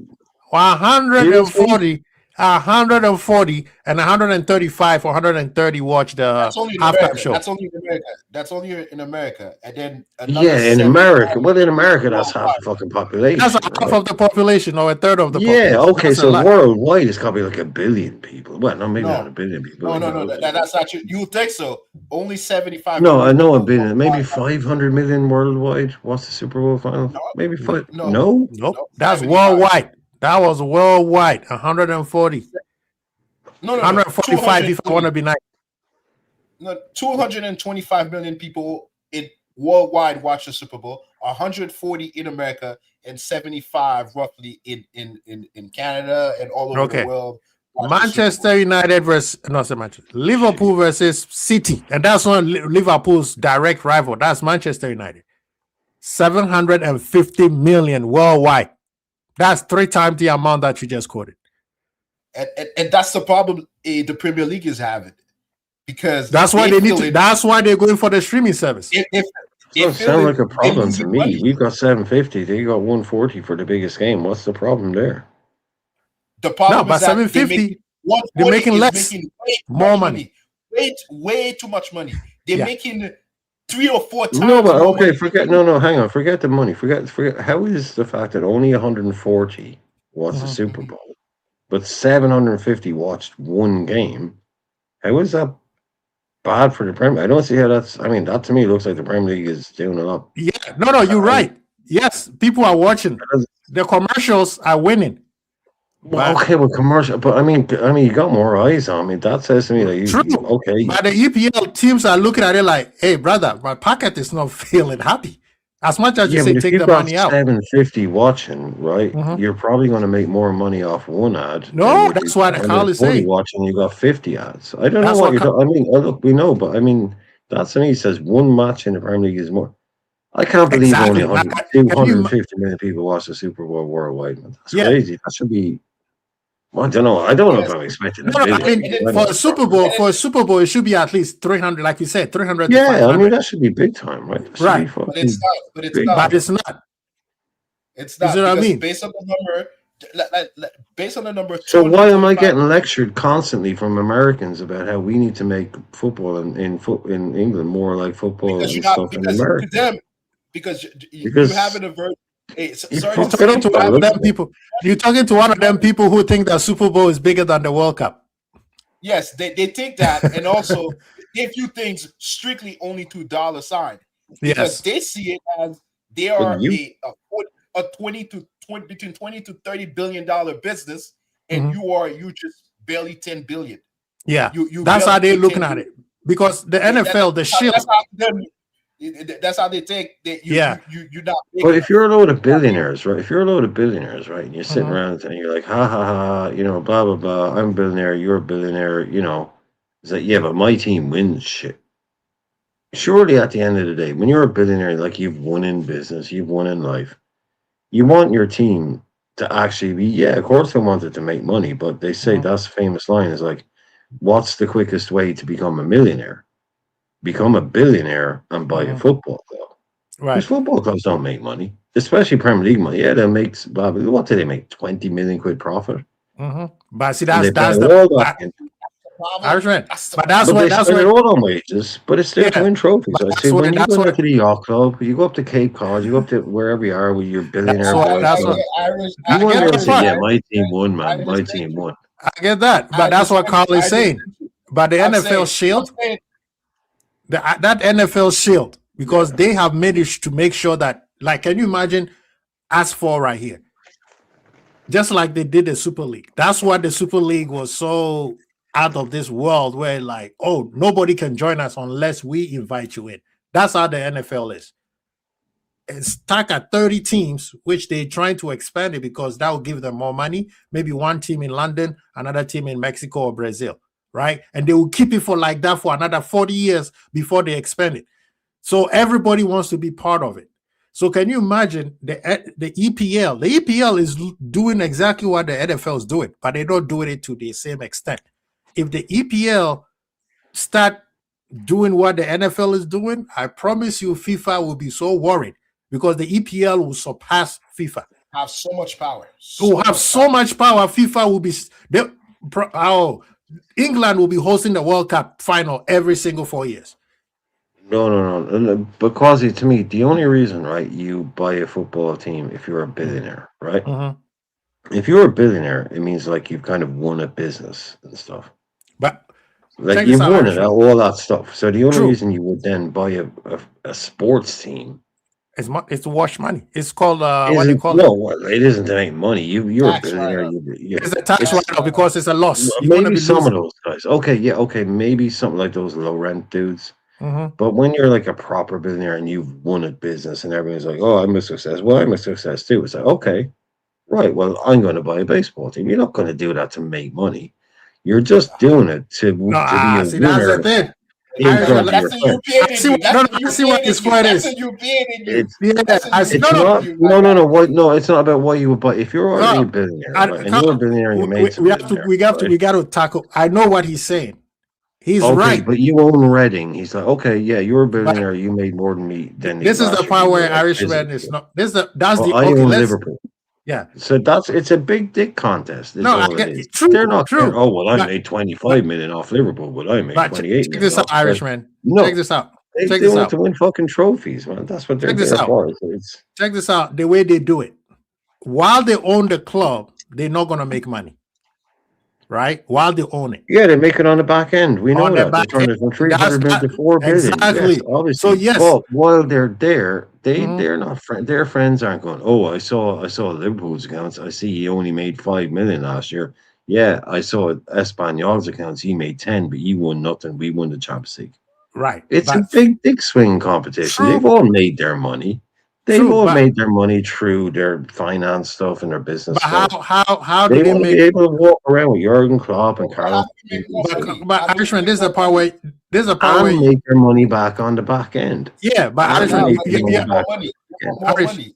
this is the part where you have to put everything together. That You that have to big- think about that big- humans, man. You have to think Yeah, about humans. that big- because that big- billionaires that- are still humans. Yeah, that big Billionaires day are still context that you're humans. talking about, that big day context that you're talking about, you have to run the club properly so that at the back end you make money, right? You can't come in Yeah, like but a it's cute. Quasi, stop saying the M word, dude. Stop saying the M word, right? This is about status. This is about But yes, John that's what I'm Henry's in a saying. room full of billionaires. Everyone's like, yeah, I know you got money, man. I know you got True. money. Your billions don't impress But me. Irishman, My billions don't impress you. Irishman, Oh. they're not doing I this. own Because, Liverpool. they're not doing it for their goodness of their heart because they do No, the they're doing it for their cost egos. But analysis. the only thing left, but Quasi, they're doing it with their egos, and they're all billionaires, so they can't put their bank balances on the table. They're True. doing it for their ego, so they can't put their bank balances on the table because they're all billionaires. But what they can do is because they're Americans and they love sport, and we're all kids and we all grew up. So Johnny Billion over here can say to Johnny Billion over there, say, Nah, My they don't Red give a Sox damn. team. They don't No, give a damn. That used to be the old. I'm not saying that that- used to be the old I'll guard. tell That you used to why. be the I'll old tell you guard. why. okay, I'll tell you please, that. please, guys, Irish, please. What I'm Irish, let saying me to answer you your is, question. Let me answer your question. I'll tell you there why. isn't a question. There is No, no no. question. I'll tell you why your point for these people is always about the bottom line. These people will choose to Yes, tank. it is. They would Okay. choose to no listen. They would choose to tank and make their team lose so that they could be able to afford No, I don't the believe best the best player No, I don't coming believe up next. That's try- American sports, but Yes, that's draft. but the pick. same thing. That's This draft. no, but this is the thing. That's why I'm trying to tell you that yes, you are right. Their ego is always on the forefront, but their ego is on the forefront because of the bottom line. There's always a bottom line with them. What I'm So- saying to you is they're all You say billionaires. take the money. You say take the money out. Fine, we'll take the money out. I'm Their not saying the ego. money out. I'm just saying, dude, is you've got a bunch of billionaires in a room.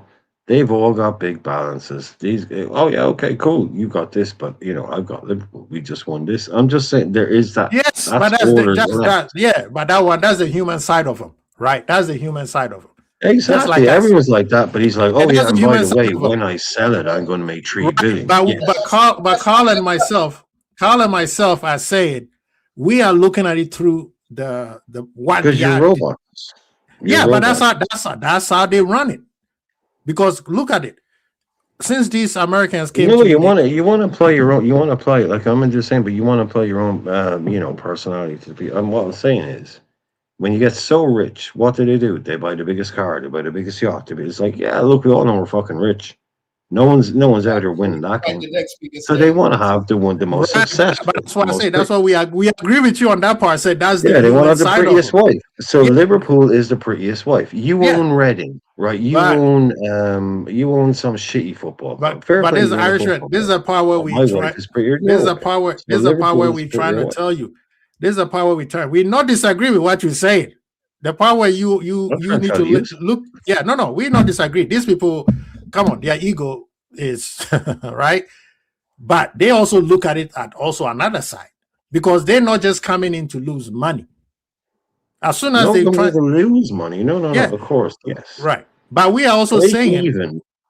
but at we are worst. saying, break even at worst, but also bragging rights in the pub. no, that one, You know, yeah, we not. I'm not This disagreeing is with that. bragging rights in the pub. My team's better than your team. That's We all not this is. we not disagreeing with that.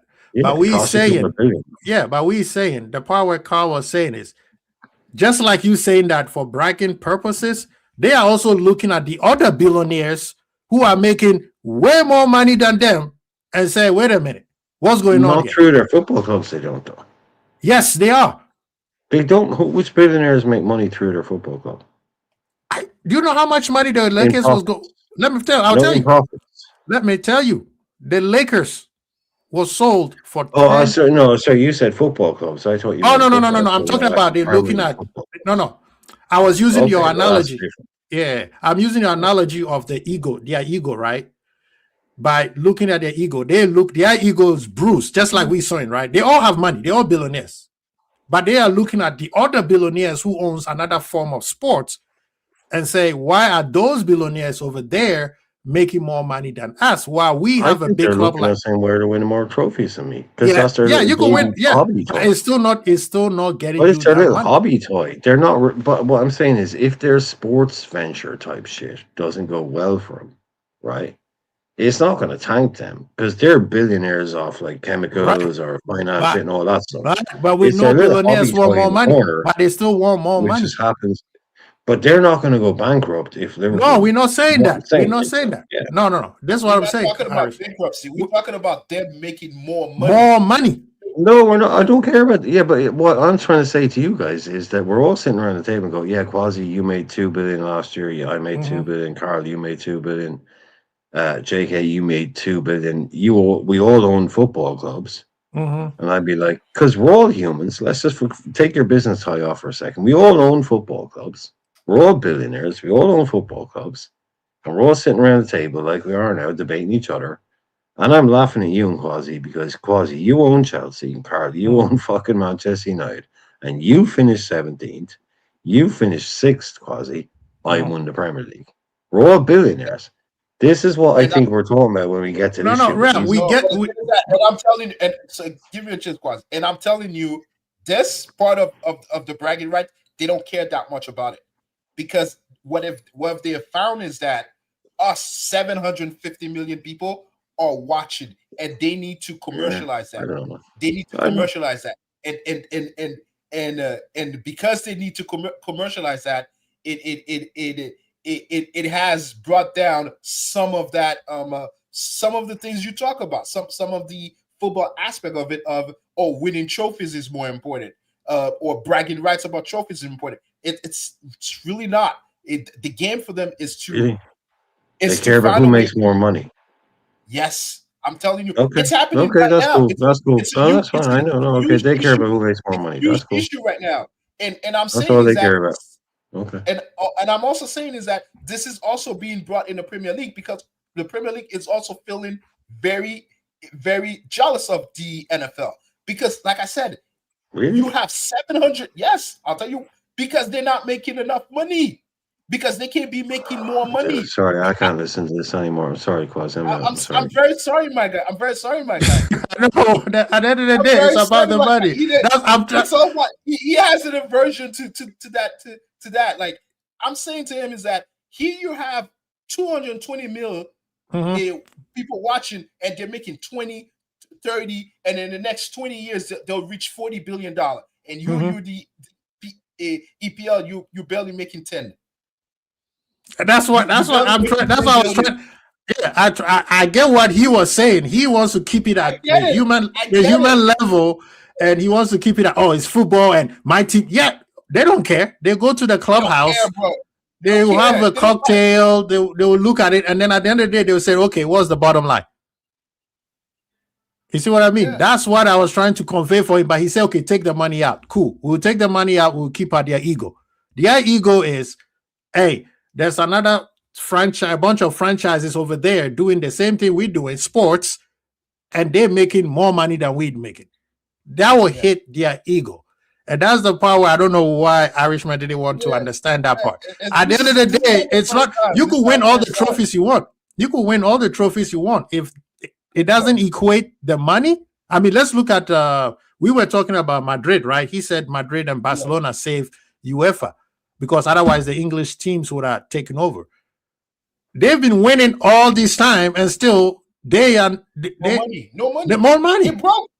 They're broke.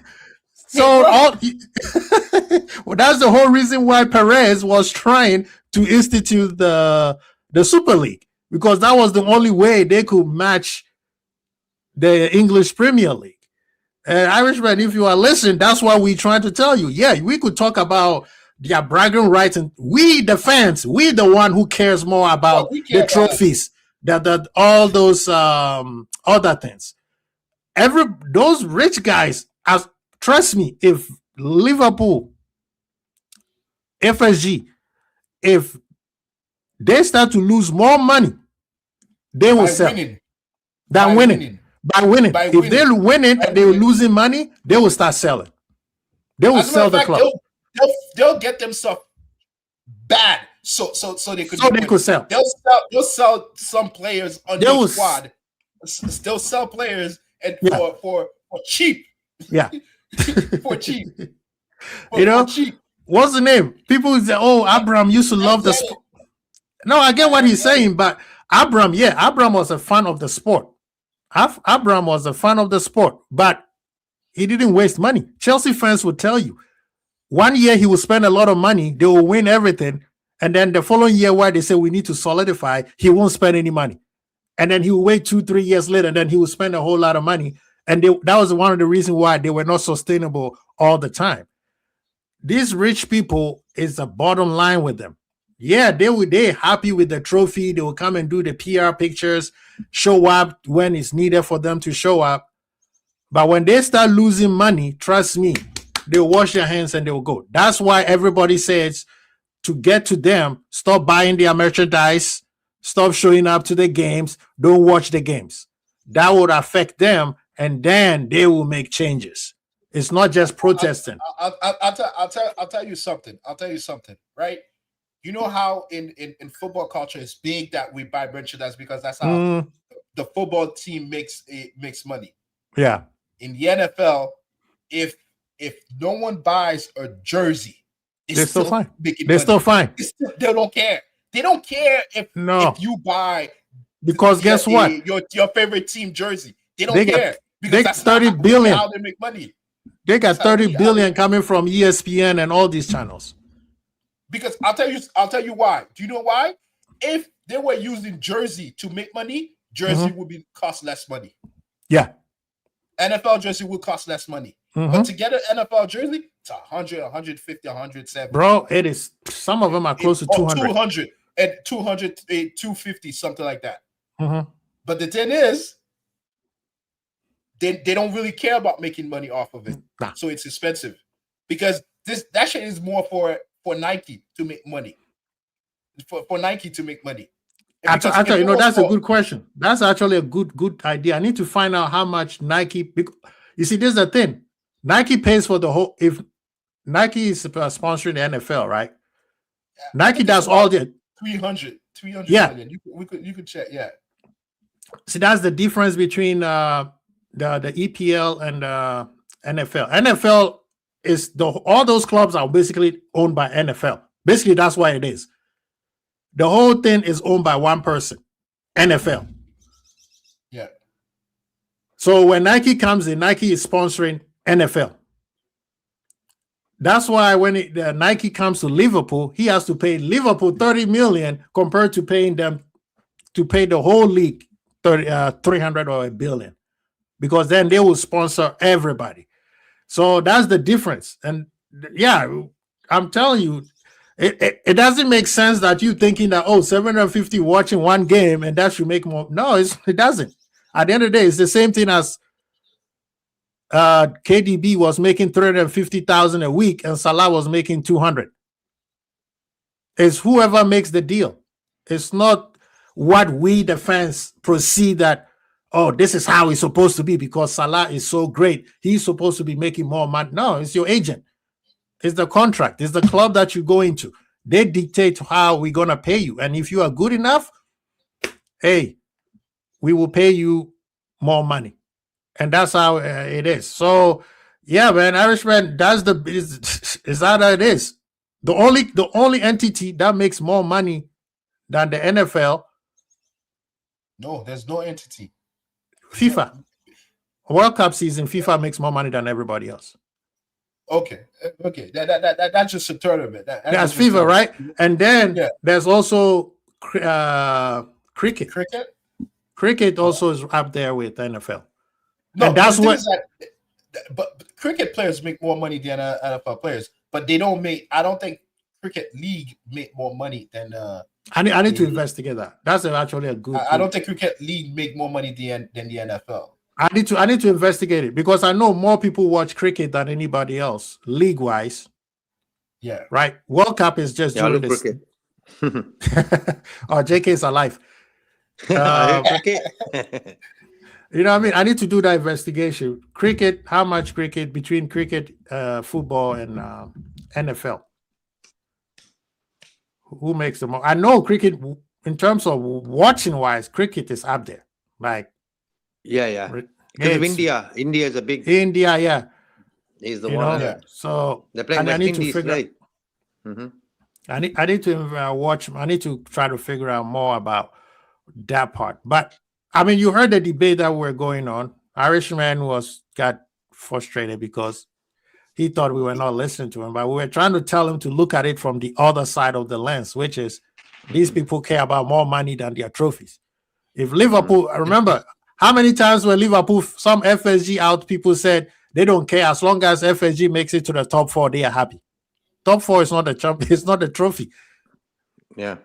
You know, at the end of the day, it has to equate to the bottom line. Yes, they're gonna lose, they're losing money, but they're not gonna be losing an astronomical amount of money, and they will make it at the back ends. That's why they have to make their club, or should I say their ball club, attractive at the back end. Attractive, yeah. But the You thing see is what I that mean? they're trying to get rid of that. They're trying to get rid of that part. The fact that they have to spend money to make money. So Right. they're trying to create a situation. They're trying to create a revenue stream to stop them from using their own money or Facts. borrowing Yeah, true. money. Yeah. And borrowing money. And one of the biggest thing is that it's us. We a the boy fans. I'm a guy from Canada. You're from United States. You Mhm. from the UK, or I'm not sure where you are in JK, and we are all watching the same game, Mhm. and all of us got some form of purchasing power, Yeah, and they feel like they are not taking enough people's money. that's what they're They're saying. not taking enough people's money. They're Because not they- taking enough people's money. Check this out, because they can increase the tickets from the stadiums. Because people in UK gonna cry. Well, I won't say cry. They're gonna revolt. Yeah. They I gotta mean, the make NFL money. has the same problem. People forget NFL also have the same problem with ticket prices sky high. NBA, you can't even get to it, bro. The Super Bowl, there were tickets for $35,000 for one That's game. crazy. And then that was way up in the bleachers. Way up there in the stands. Now, You the see thing what is, I Brad, mean? do I want to pay an extra £5 or £10 on my Liverpool shirt that costs £130? Because Kanate wants 300,000 a week. You know what I mean? That's what it is. and I'm telling That's what it I'm is, telling man.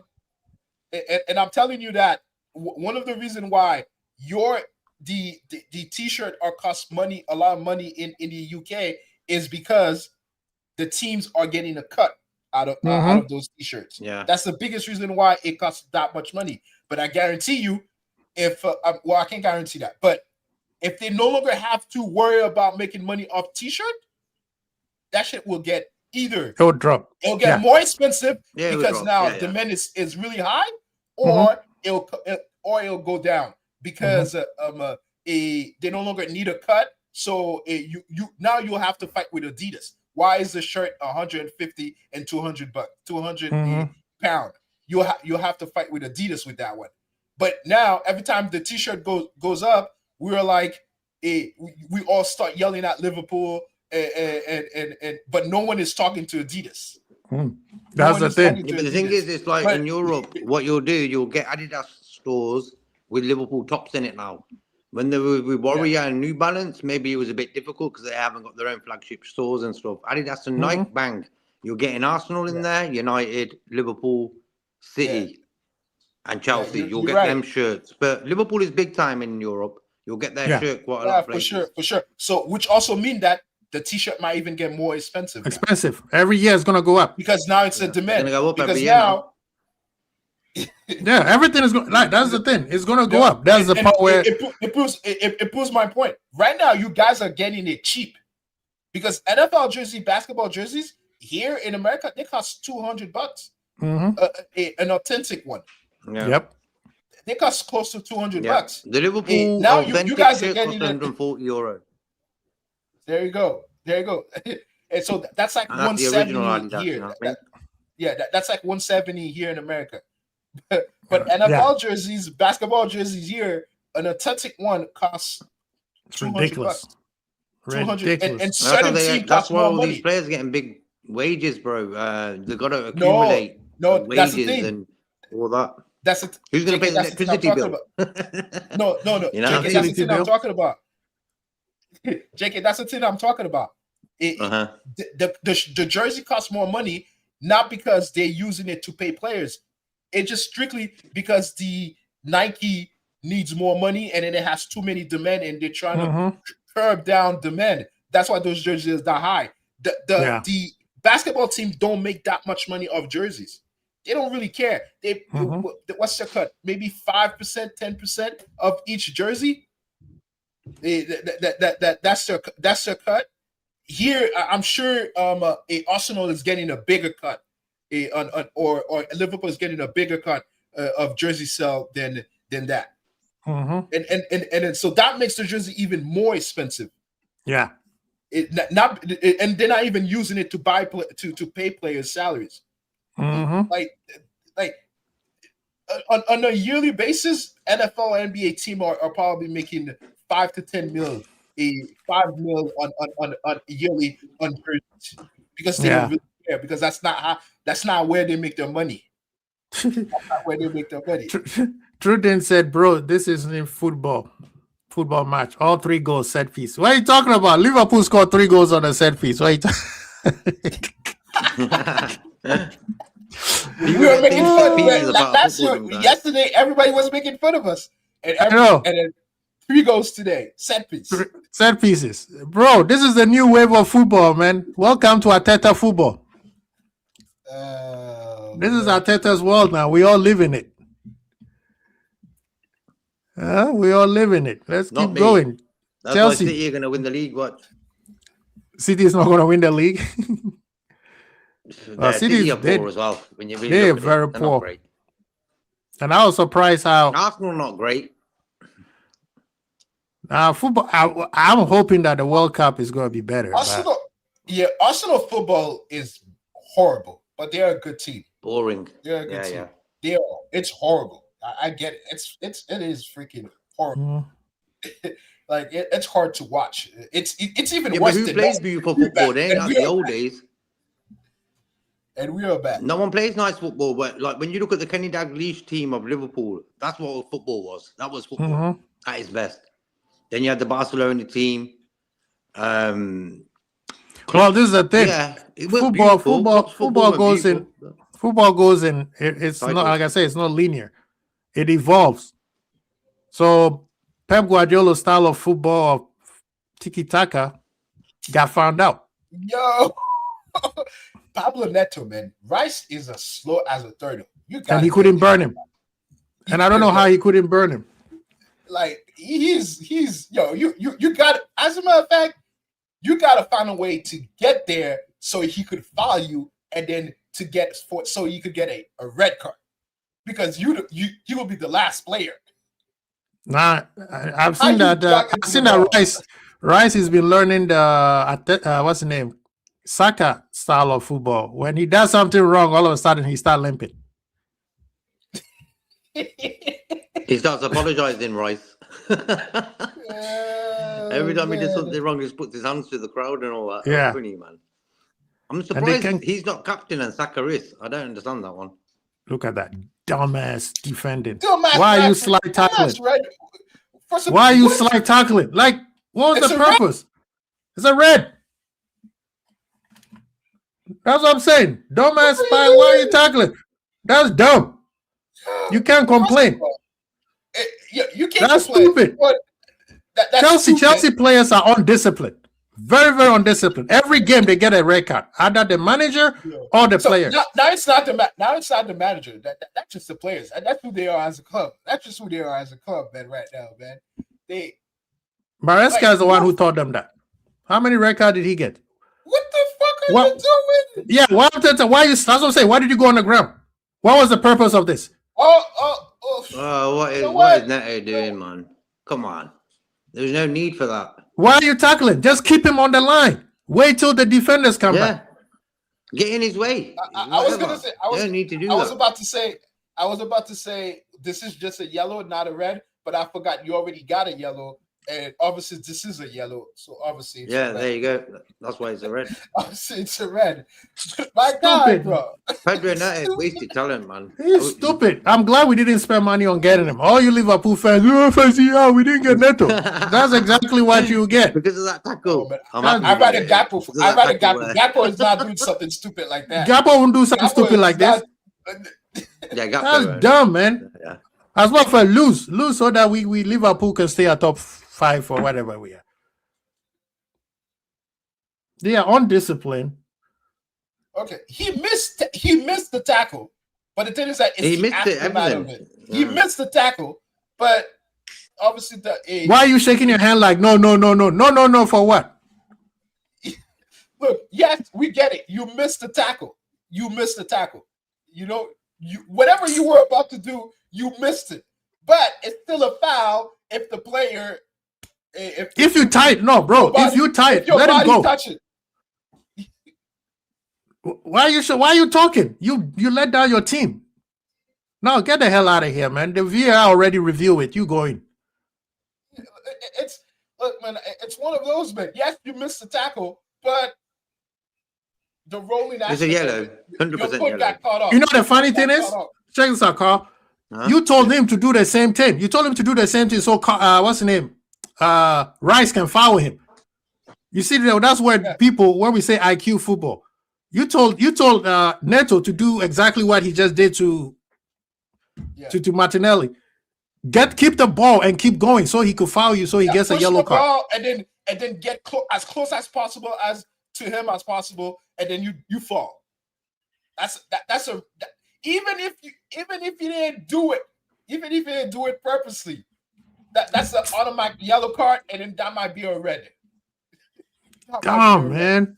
I can't stand stupid football, man. It's like, bro, there was a defender over there. Why are you fouling him? If you tie, let him go. Let him go and cut him on the other side, see if you could cut off the pass.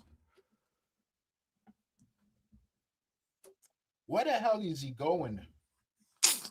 Where the hell is he? This is the reason why I don't watch football anymore. Is going. He's not going anywhere. He's on the line. You know? He ain't going nowhere, And then bro. also- He went in front of goal, running towards goal. He was throwing And then second at al- best. se- second Get also, thrown out of it. sometimes- Whatever. Sometimes you got to be a Common little sense, bit of bro. There's arrogant. no common sense in Montellani players is a at the crap moment. player. He ain't scoring from here. He's a crap player. He ain't scoring from here. I just need to be around. Just hold him until backup comes in.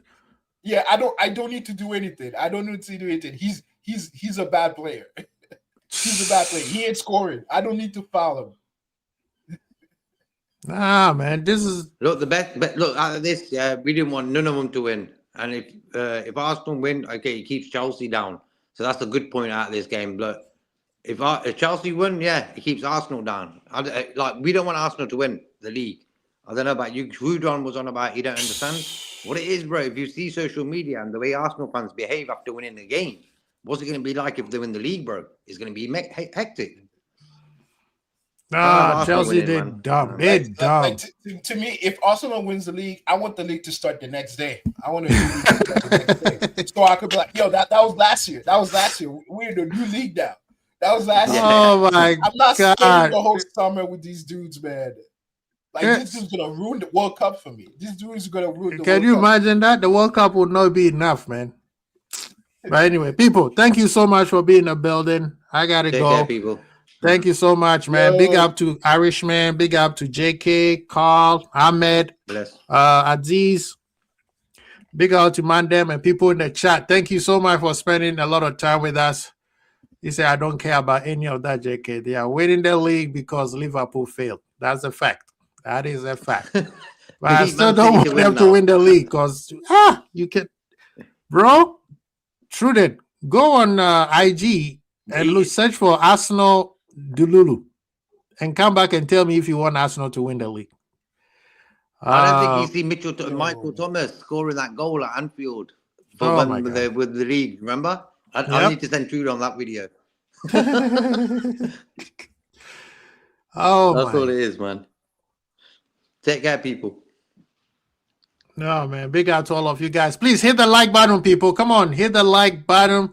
We got like 30 some more people in the building. Please hit the like button before you get out of here. Get us up at least to 25 or 30. Thank you so much for spending time with us. We appreciate you guys. We will be back. Crazy Bold. Big up, big up. Peace.